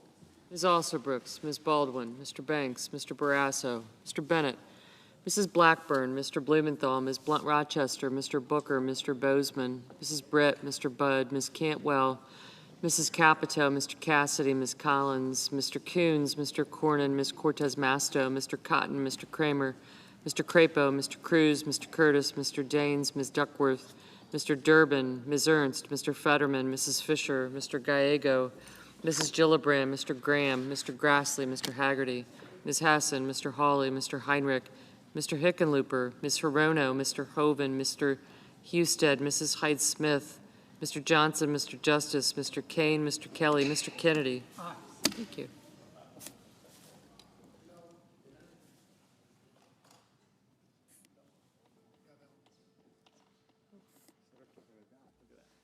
Mr. Kim.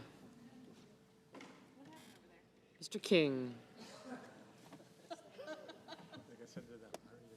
Ms. Klobuchar. Mr. Langford. Mr. Lee. Mr. Lujan. Ms. Lummis.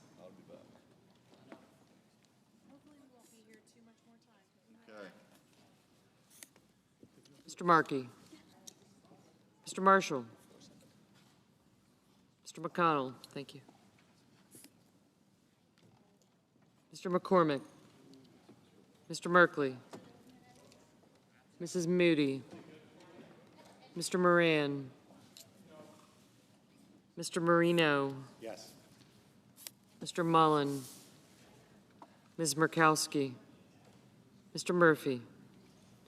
Mrs. Murray. Mr. Ossoff. Mr. Padilla. Mr. Paul. Mr. Peters. Mr. Reed. Mr. Ricketts. Mr. Risch. Ms. Rosen. Mr. Rounds. Mr. Sanders. Mr. Schatz. Mr. Schiff. Mr. Schmidt. Mr. Schumer. Mr. Scott of Florida. Mr. Scott of South Carolina. Mrs. Shaheen. Mr. Sheehy. Ms. Slotkin. Ms. Smith. Mr. Sullivan. Mr. Thune. Mr. Tillis. Mr. Tuberville. Mr. Van Hollen. Mr. Warner. Mr. Warnock. Ms. Warren. Mr. Welch. Mr. Whitehouse. Mr. Wicker. Mr. Wyden. Mr. Young.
Senators voting in the affirmative: Cotton, Hyde-Smith, Kennedy, Lee, Marino, and Schmidt. Senators voting in the negative: Kim, Merkley, Schatz, and Wyden.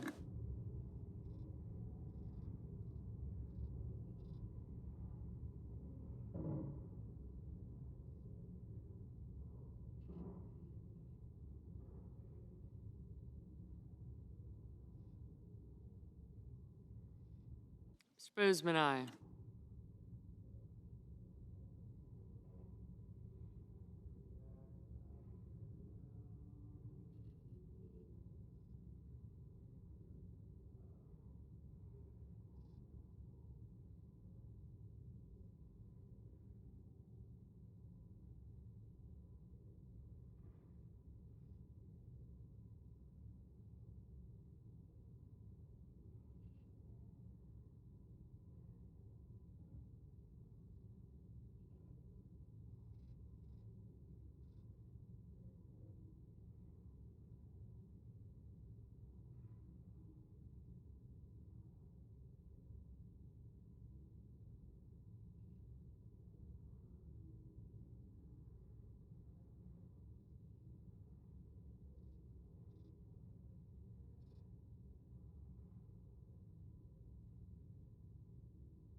Mr. Kramer.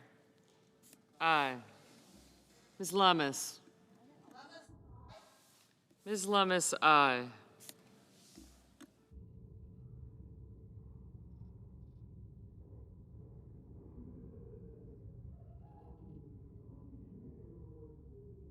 Mr. Marshall. Aye. Mr. Ossoff, no.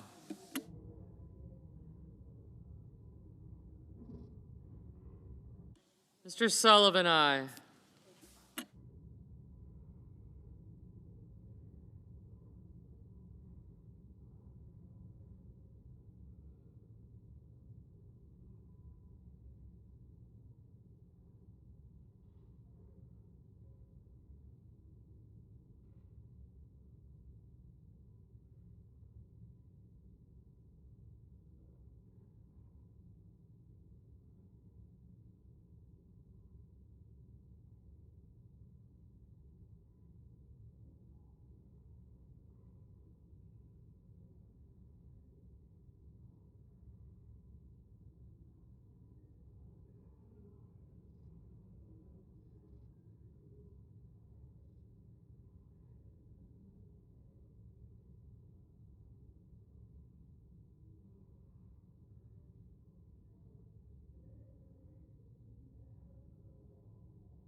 Ms. Collins, aye.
Mr. Crapo, aye.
Mr. Langford, aye. Ms. Ernst. Ms. Ernst, aye. Mr. Budd. Mr. Budd, aye.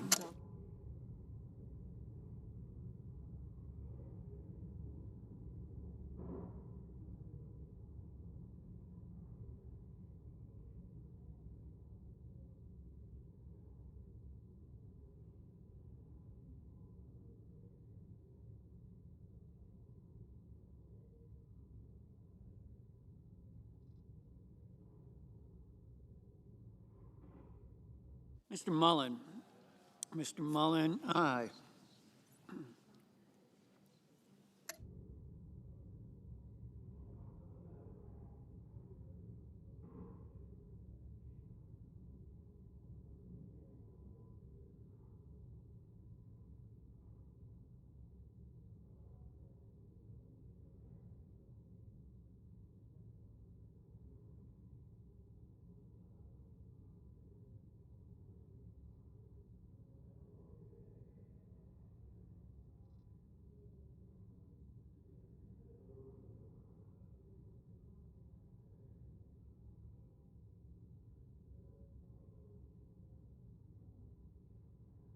Mr. Markey. Mr. Markey, no.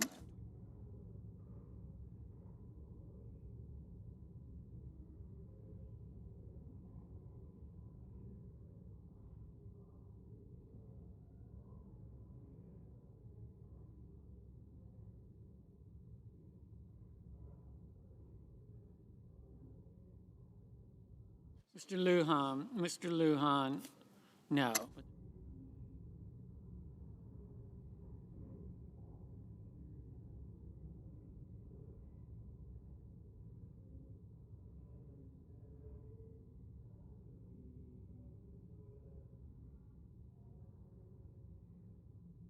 Mr. Bennett. Mr. Bennett, no. Ms. Cantwell. Ms. Cantwell, no.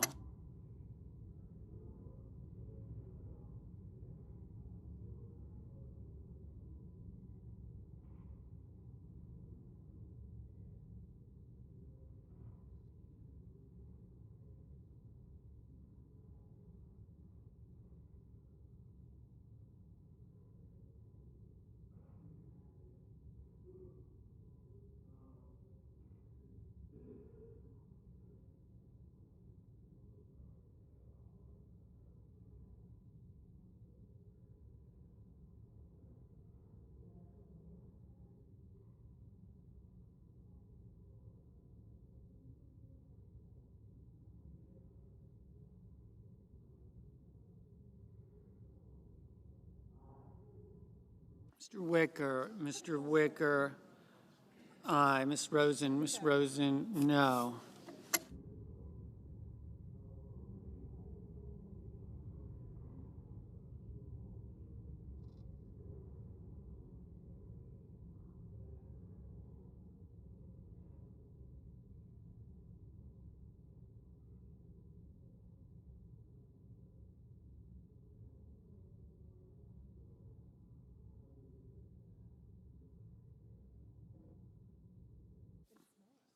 Ms. Baldwin, no.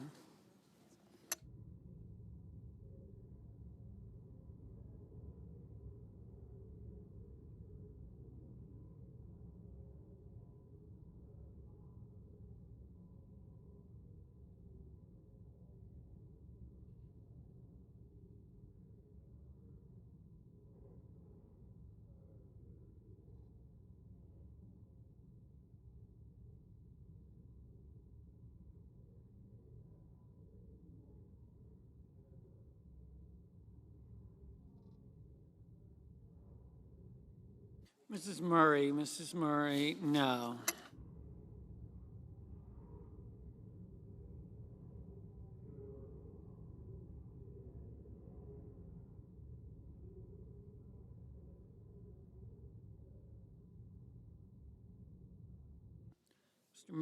Mr. Murphy, no.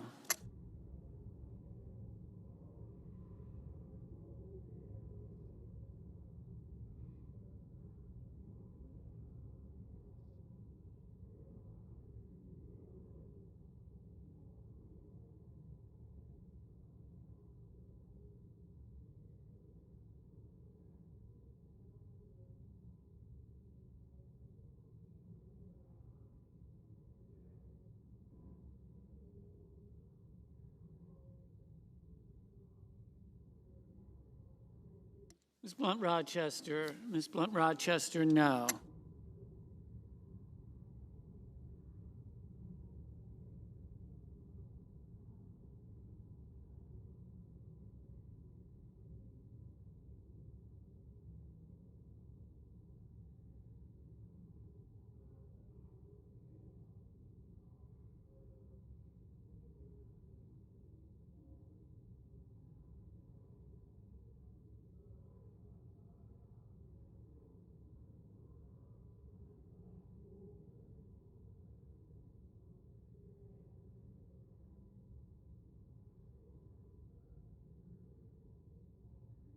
Mr.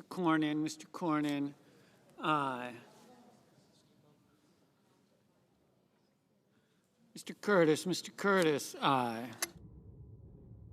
Mr. Hawley, aye.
Mr. Peters, no.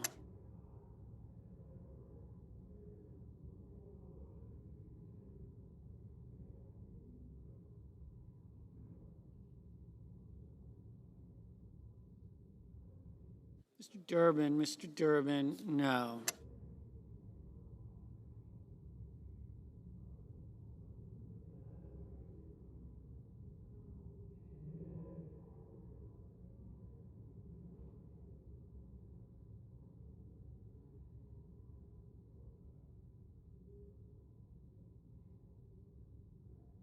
Mr.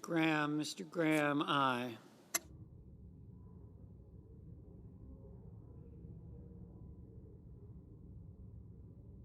Ms. Cortez Masto, no.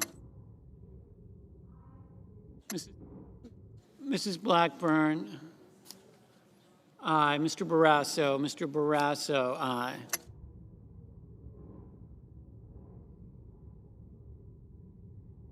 Mrs. Britt, aye.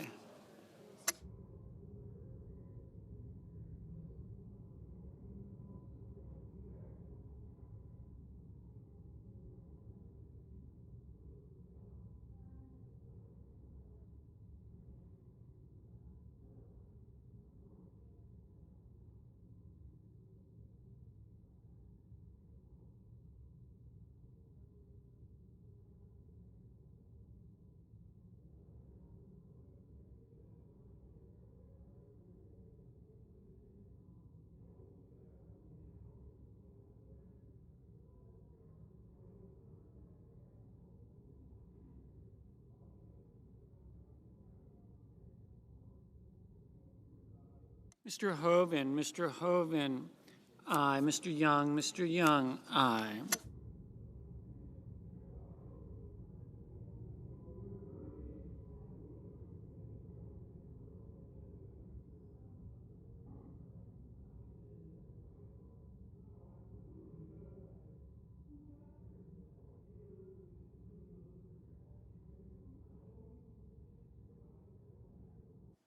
Mrs.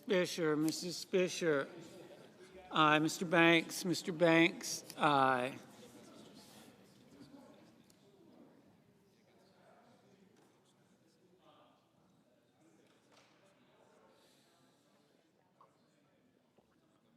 Mr. Rono, no.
Mr.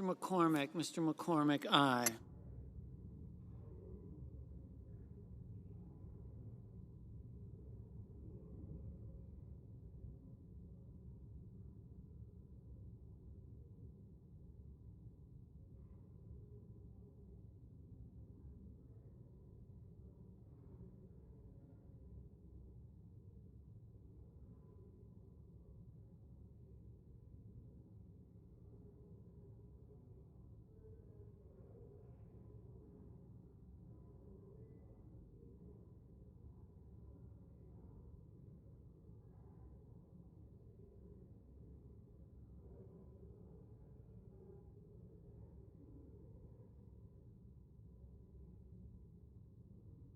Mr. Risch, aye.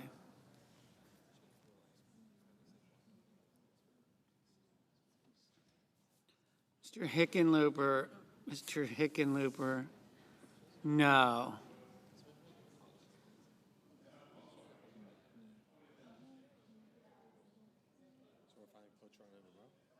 We already filed cloture on him. We vote on.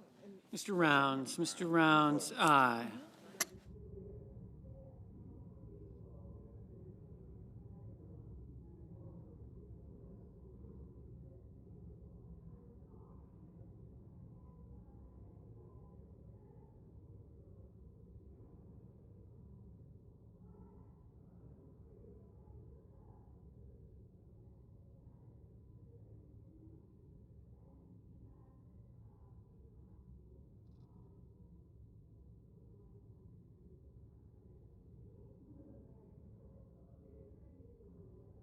Mr. Schumer, no. Mr.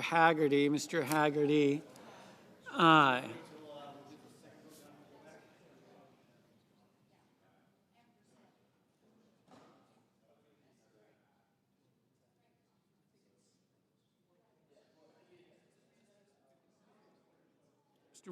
Mr. Ricketts, aye.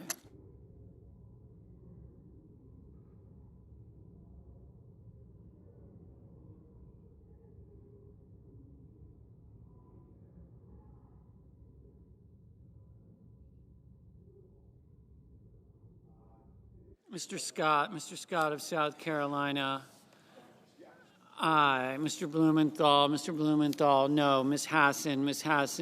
Mrs. Shaheen, no. Mr. King, no. Mr. Husted, aye.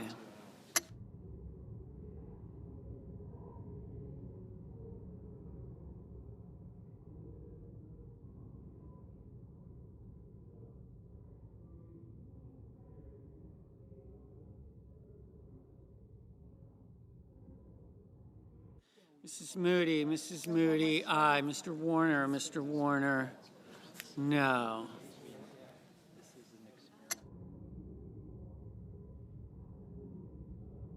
Mr. Kane, no.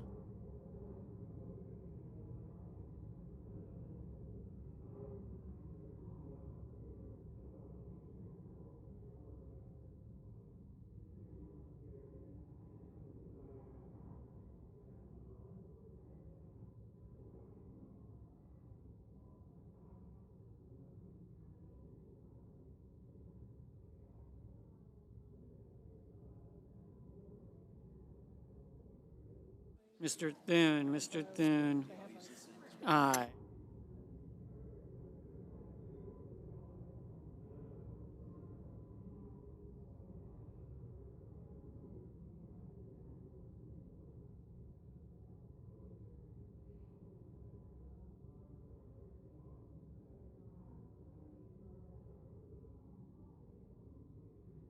Mr.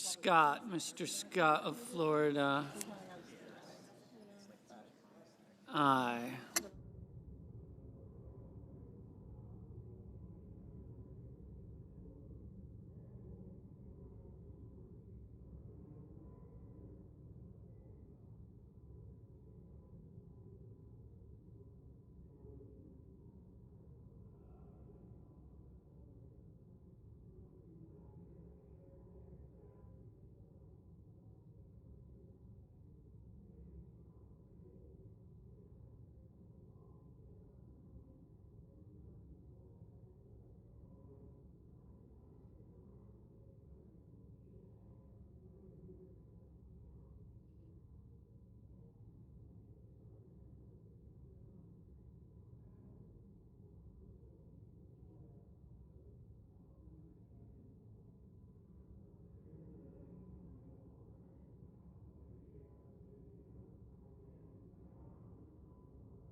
Mr. McConnell, aye.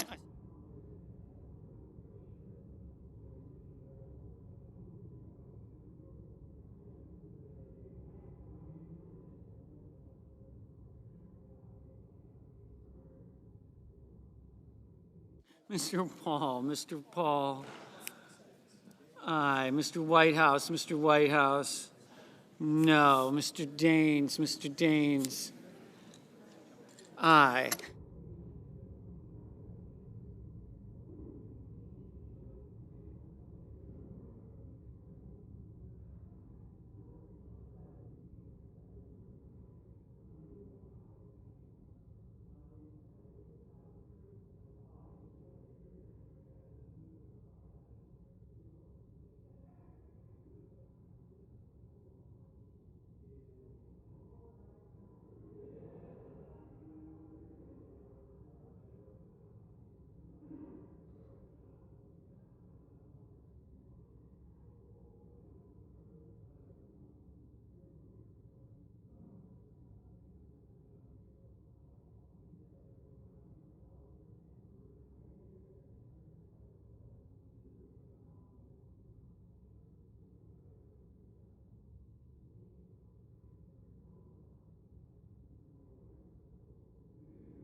Mrs.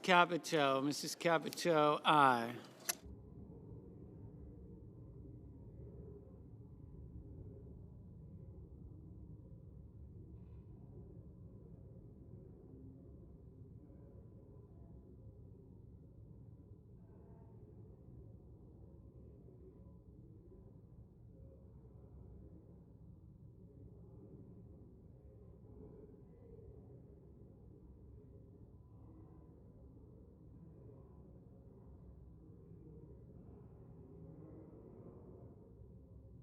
Mr. Johnson, Is that just? aye. Austin? That's terrifying.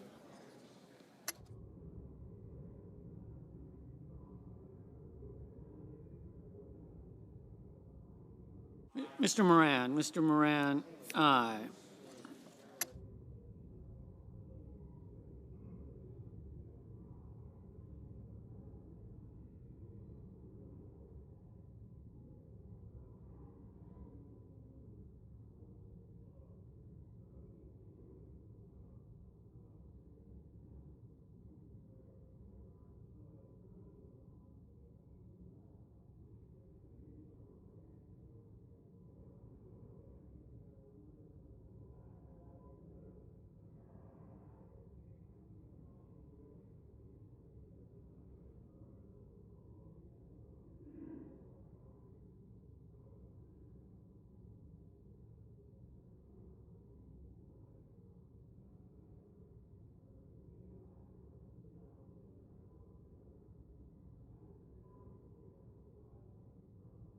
Mr. Fetterman, no.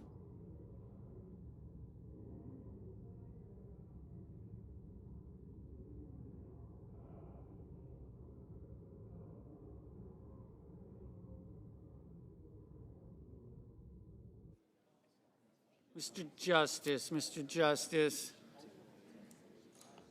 aye.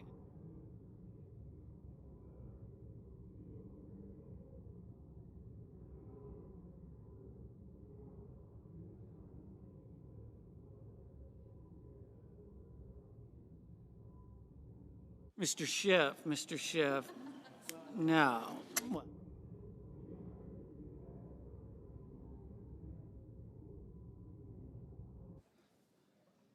Ms. Slotkin, no.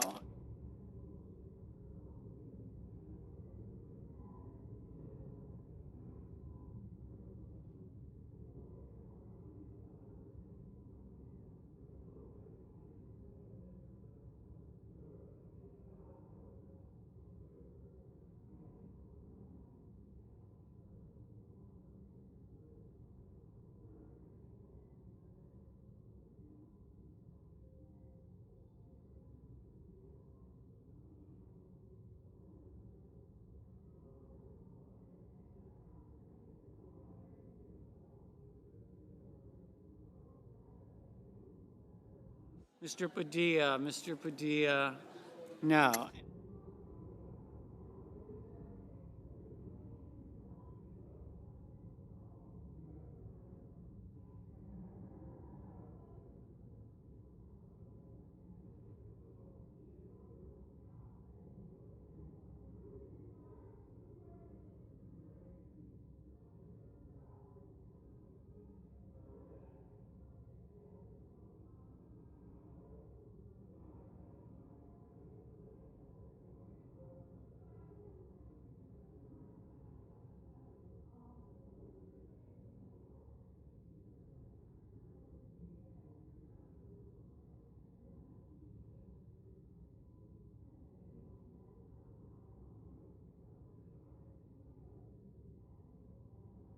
Ms. Klobuchar, no.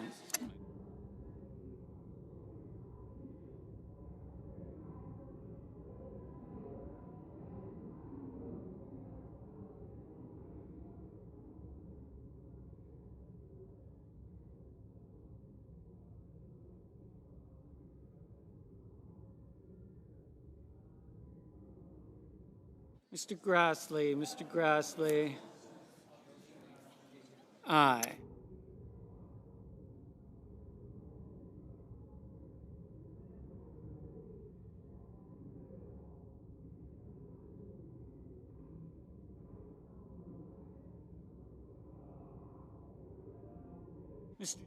Mr. Sheehy, aye. Mr. Cruz, aye.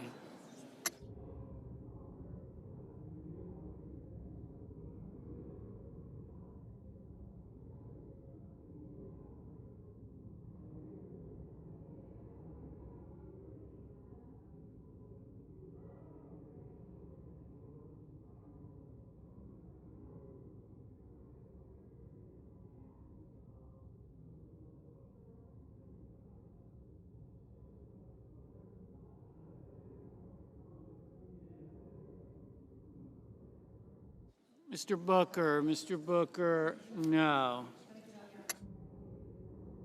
Ms. Smith, no.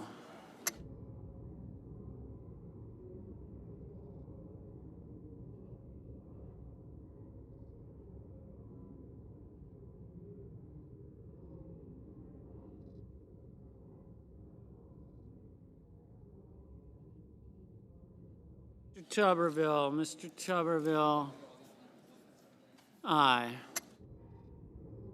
Mr. Coons, no. Mr. Heinrich, no.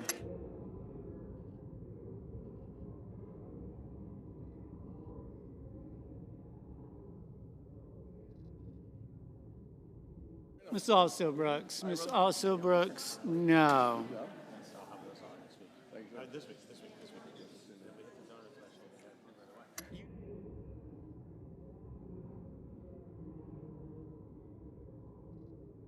Mr. Van Hollen. Mr. Van Hollen, no.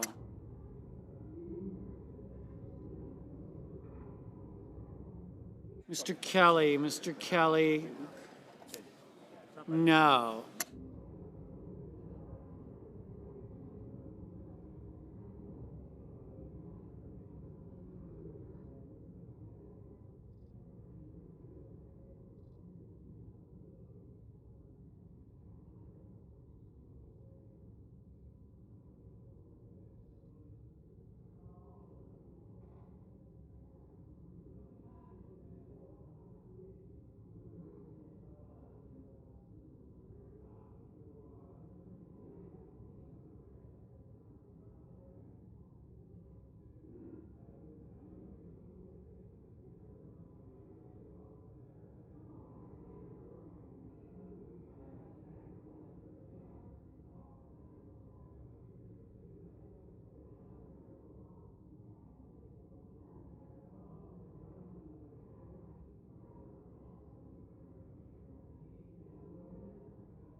In this vote, the yeas are 50, the nays are 39. The nomination is confirmed. Under the previous order, the motion to reconsider is made and laid upon the table, and the President will be notified immediately of the Senate's actions. The clerk will report the motion to invoke cloture.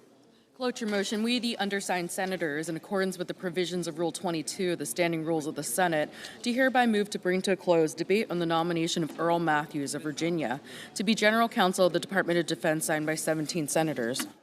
Under the previous order, the mandatory quorum call under Rule 22 has been waived.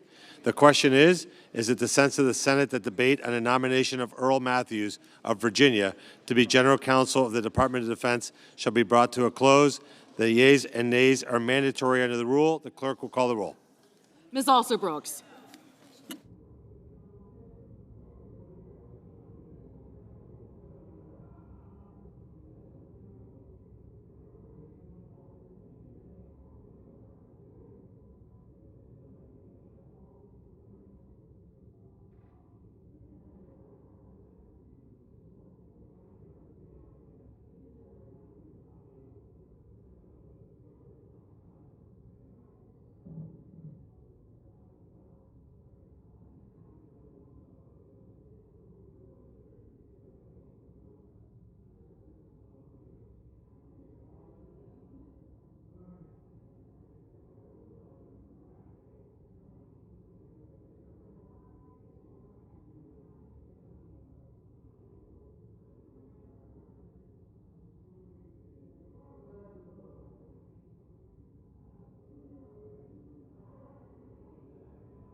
Ms. Baldwin, Mr. Banks, Mr. Barrasso, Mr. Bennett, Mrs. Blackburn, Mr. Blumenthal,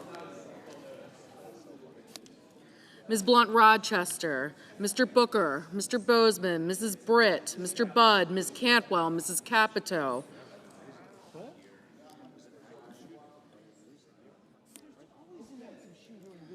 Mr. Cassidy, Ms. Collins,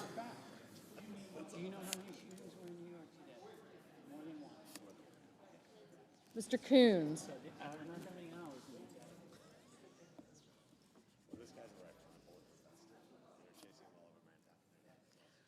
Mr. Cornyn, Ms. Cortez Masto, Mr. Cotton, Mr. Kramer, Mr. Crapo, Mr. Cruz, Mr. Curtis, Mr. Daines, Ms. Duckworth, Mr. Durbin, Ms. Ernst, Mr. Fetterman, Mrs. Fisher, Mr. Gallego, Mrs. Gillibrand, Mr. Graham, Mr. Grassley,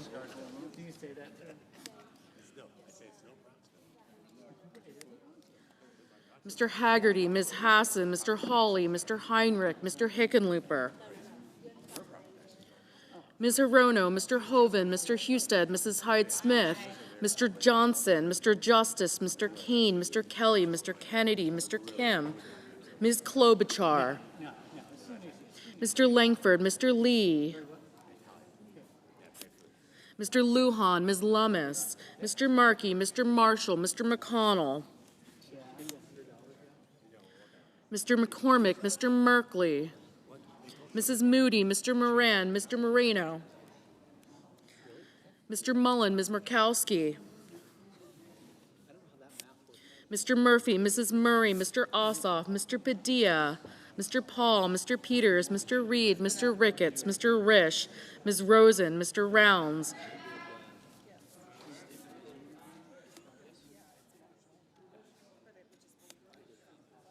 Mr. Sanders, Mr. Schatz, Mr. Schiff, Mr. Schmidt, Mr. Schumer, Mr. Scott of Florida, Mr. Scott of South Carolina, Mrs. Shaheen, Mr. Sheehy, Ms. Smith, Mr. Sullivan, Mr. Thune, Mr. Tillis,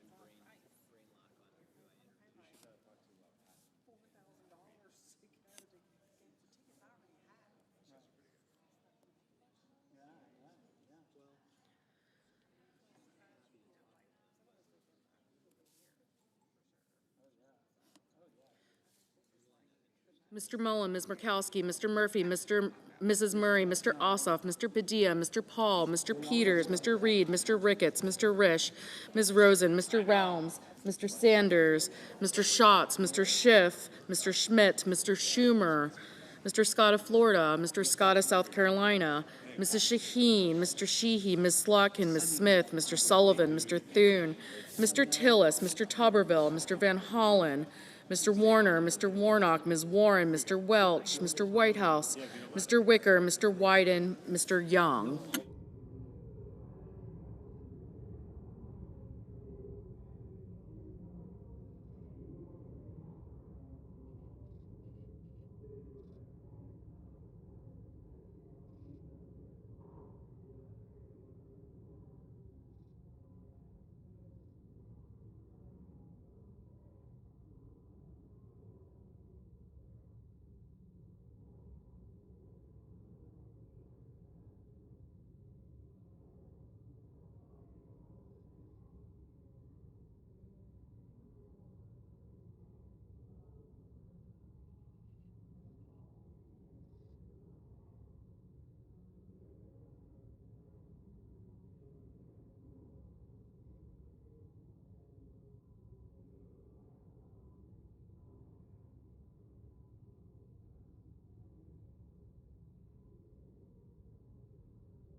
Senators voting in the affirmative: Banks, Barrasso, Blackburn, Bozeman, Britt, Budd, Capito, Collins, Cornyn, Kramer, Crapo, Cruz, Daines, Ernst, Fetterman, Graham, Grassley, Hawley, Husted,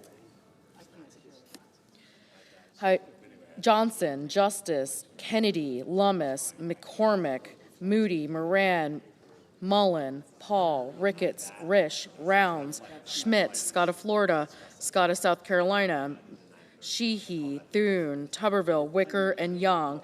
Mr. Haggerty, aye.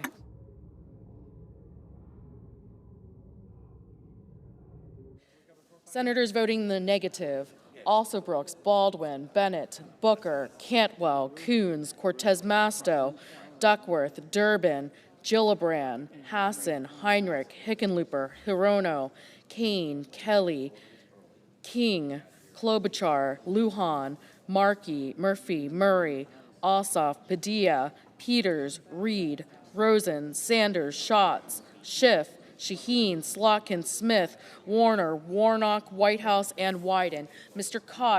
Cotton, aye.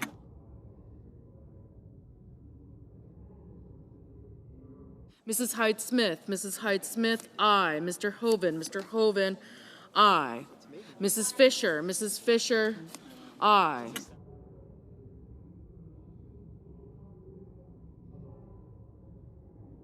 Mr. Marino, aye.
Mr.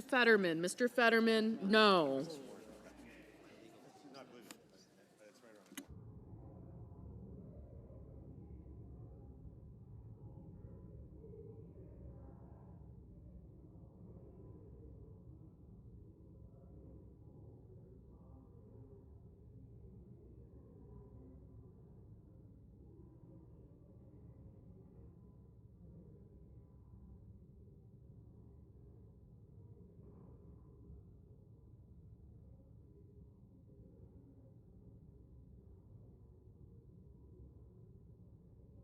Mr. Van Hollen, no.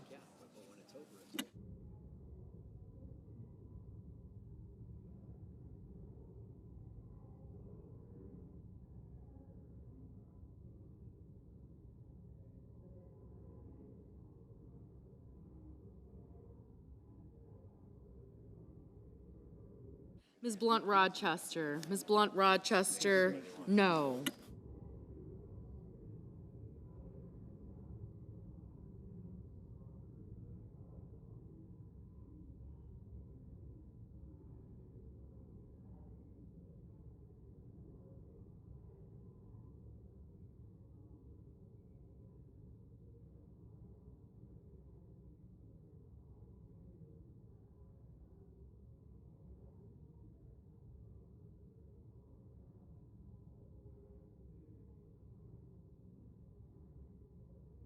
Mr. Langford. Mr. Langford, aye.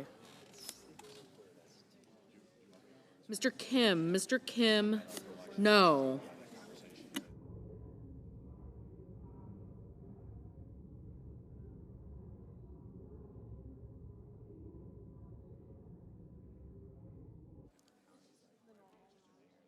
Mr. Curtis. Mr. Curtis, aye.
Mr. Schumer. Mr. Schumer, no.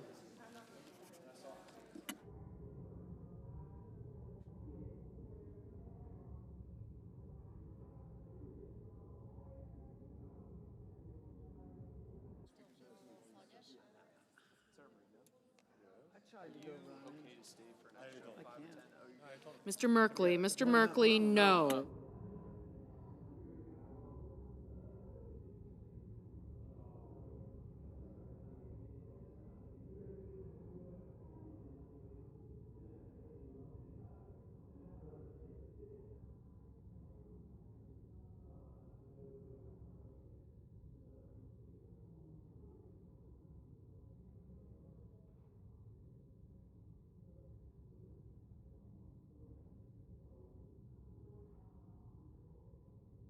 Mr. Sullivan. Mr. Sullivan, aye.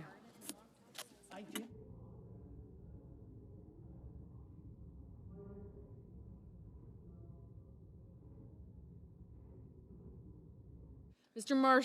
Marshall, aye.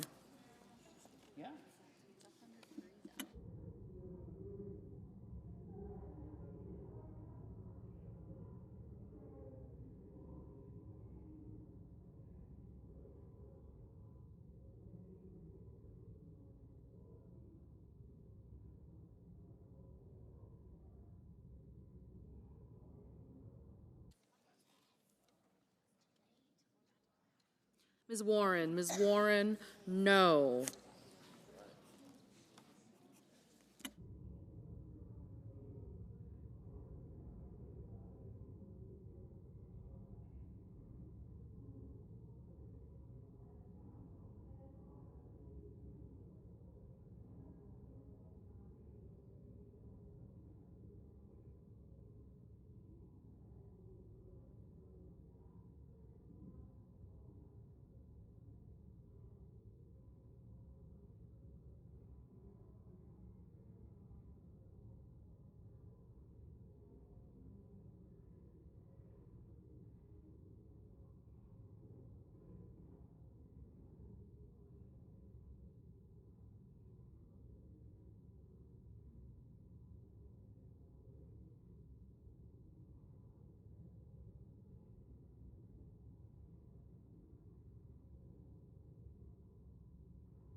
Mr. Lee, aye.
On this vote, the yeas are 50, the nays are 45. The motion is agreed to.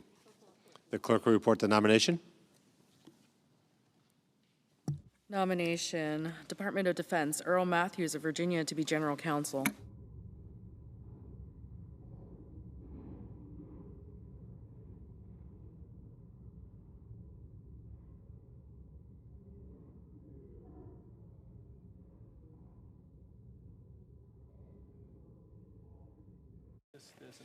Gotcha.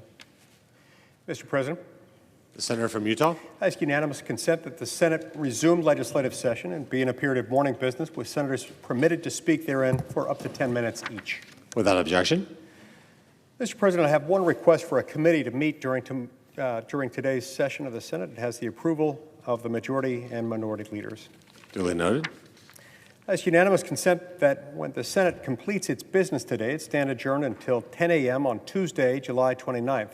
That following the prayer and pledge, the Journal of Proceedings be approved to date, the morning hour be deemed expired, the time for the two leaders be reserved for their use later in the day, morning business be closed, and the Senate proceed to executive session and resume consideration of Executive Calendar Number 110, Earl Matthews post-closure. Further, notwithstanding Rule 22 at 11:30 a.m., the Senate vote on confirmation of the Matthews nomination. And if cloture is then invoked, on calendar number 94, William Kimmett, the Senate recess until 2:15 to allow for the weekly conference meetings. Further, at 2:15, all post-cloture time be expired, and the Senate vote on confirmation of the Kimmett nomination, and if confirmed, the Senate vote on the motion to invoke cloture on calendar number 274, Susan Munares.